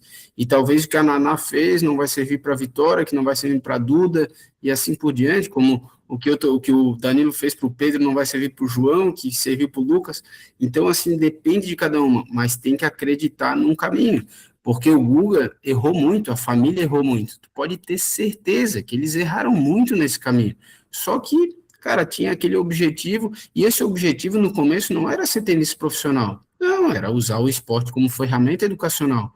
Só que com 13, 14, 15 anos, ele começa a fazer coisa muito diferente e diz assim, pá, então eu vou por aqui, mas também se não fizesse, não tem problema nenhum, ele ia continuar jogando tênis, depois ia se formar e assim por diante, e aproveitar do esporte, porque isso a gente tem que relembrar o começo dessa, vamos fechar com o começo então, que 99,99 talvez, esse número de cada 1.000 é um, né? Cara, talvez vai ser isso, vai virar profissional. Então, de cada 1.000 do grupo aqui, ó, a gente tá em quantos? Vamos tirar a mãe do João Fonseca, senão já tira a nossa estatística, né? Vamos tirar a mãe do João Fonseca do grupo, porque senão já vai pegar o link dos 1.000, né? 2, mais ou menos. Então, eu acho que é mais ou menos isso, não adianta a gente se iludir de que não, mas todo mundo pode aproveitar nesse processo, aí sim, vamos se juntar todo mundo aqui, para todos os nossos filhos ganhar nesse processo, né? E às vezes se a gente pegar um exemplo, por exemplo, José Salib Neto, que falou conosco, Olha Uhum. que mito que ele virou, né? Pô, cara, tem vários. O universitário, profissional, o criador da HSM, autor de best-sellers, E vai muito dizer que ele não famoso teve mundialmente. sucesso? Pô, teve baita. E jogou tênisinho profissional, acho que também não tentou, acho que ele tentou também. Sim, eu Né? sabia. E assim tem quem na Ah, geração atual. Daí tem o Nathan Rodrigues, que foi lá, se formou e voltou para jogar, o Pedro Rodrigues. Estou falando tudo que passou dentro, de alguma maneira, dentro do nosso processo, são jogadores que eu vi. E tem vários, como os meninos lá do Pinheiros, né? E de todas as academias, sempre a gente vai ter exemplos que foram. O caminho dos Estados Unidos também é um, mas não só ele, tem vários caminhos, mesmo quem fica aqui. Tem caminhos bacanas também, vai entrar numa faculdade aqui, vai voltar, e talvez eu voltar para o tênis também, né? Então, um outro desejo meu é que as pessoas voltem para o tênis de alguma maneira, que isso a gente tem pouco no Brasil, realmente a gente tem poucos que voltam para o tênis e continuam esse processo, assim. Por que que eu falo isso? Ou que lutem pelo tênis, para a gente ter mais quadras de tênis, que consequentemente a gente vai ter mais criança, que consequentemente vai ter mais crianças com volume, porque o Danilo trouxe o Pinheiros e eu lembrei do Eduardo Esch agora, que ele fala que um dos grandes problemas é que às vezes não tem volume de treino, porque ele não consegue fazer essas crianças jogar 4, 5 vezes por semana, 2 horas. Poxa, tu entra no Pinheiros, tem quantidade de quadra, tem um monte de quadra, mas é tudo lotado. Então não adianta 24 quadras. mas tudo lotado, né, Danilo? Então, assim, como que eu vou fazer tênis sem volume? Não existe, pessoal. Tem que ter volume, uma questão fisiológica. Então, assim, às vezes é mais simples do que a gente imagina, mas é extremamente complexo. Simples, mas complexo. Agora eu acabei com essa frase do Google, ele é assim, ó, simples e complexo. Legal, bacana. Alguém tem alguma pergunta, pessoal? Estou vendo aqui no chat, não chegaram. Eu agradeço só a Magnólia, boa noite. Na hora que eu falei, deixa eu ver o nome dela. Peraí, voltei aqui. Se alguém quiser fazer alguma pergunta, abra um áudio, né? Já Não. falamos tanto aqui, meu Deus, agora que eu vi, 8 para as 10, mostra que a gente quer mesmo, né? Várias conexões, legal. Então, Bruno, considerações finais. Eu agradeço também do meu coração. É bem simples, eu acho assim que esse grupo é muito legal, né? Eu já falei isso, parabenizei o Regis, mas eu estendo também para todas as pessoas que passaram aqui, e assim, eu acho que a gente tem que trazer mais a simplicidade para o tênis, que é o que a gente está fazendo aqui, ó, esse bate-papo, que é mais Guga, entende? Porque no final ninguém vai fazer por nós, famílias.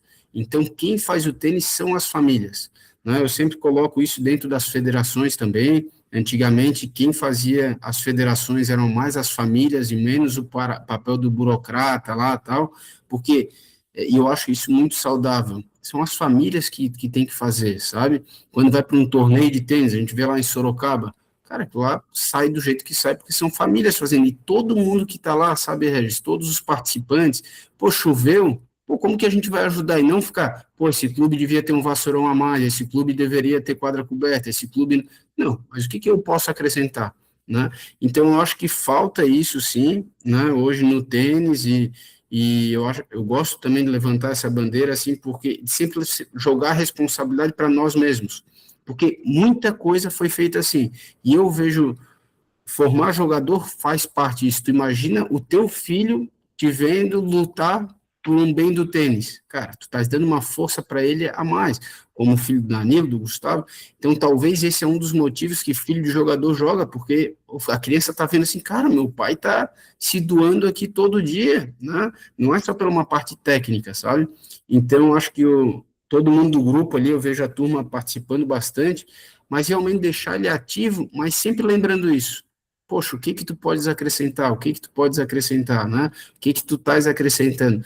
Porque, infelizmente, a gente está vivendo num tempo que as pessoas só estão reclamando e não estão achando a solução, né? Ou pelo menos não estão tentando achar as soluções. Só o fato de tentar já vale a pena, né? Verdade. Então, vamos lá, conte comigo, né? Eu acho que foi bem legal esse bate-papo, acho que dá para fazer várias coisas, né? Mas, de novo, é fazer. Daí vem essa frase, porque falar é mais fácil, mas fazer no dia a dia, né? Isso que é o bacana. E como o tênis é físico ainda, ele não é online, o legal é isso, que daqui a pouco a gente está se encontrando fisicamente aí para tentar fazer acontecer coisas diferentes. É isso aí. Muito obrigado, Bruno. Valeu, pessoal. Muito ótima a Masterclass. Obrigado aí pela participação de todos aí. Foi um bate-papo muito legal e se conectou com todo mundo. É isso aí. Uma abençoada semana a todos aí. E um abração. Valeu, pessoal. Obrigado. Valeu, valeu mesmo. Obrigadão.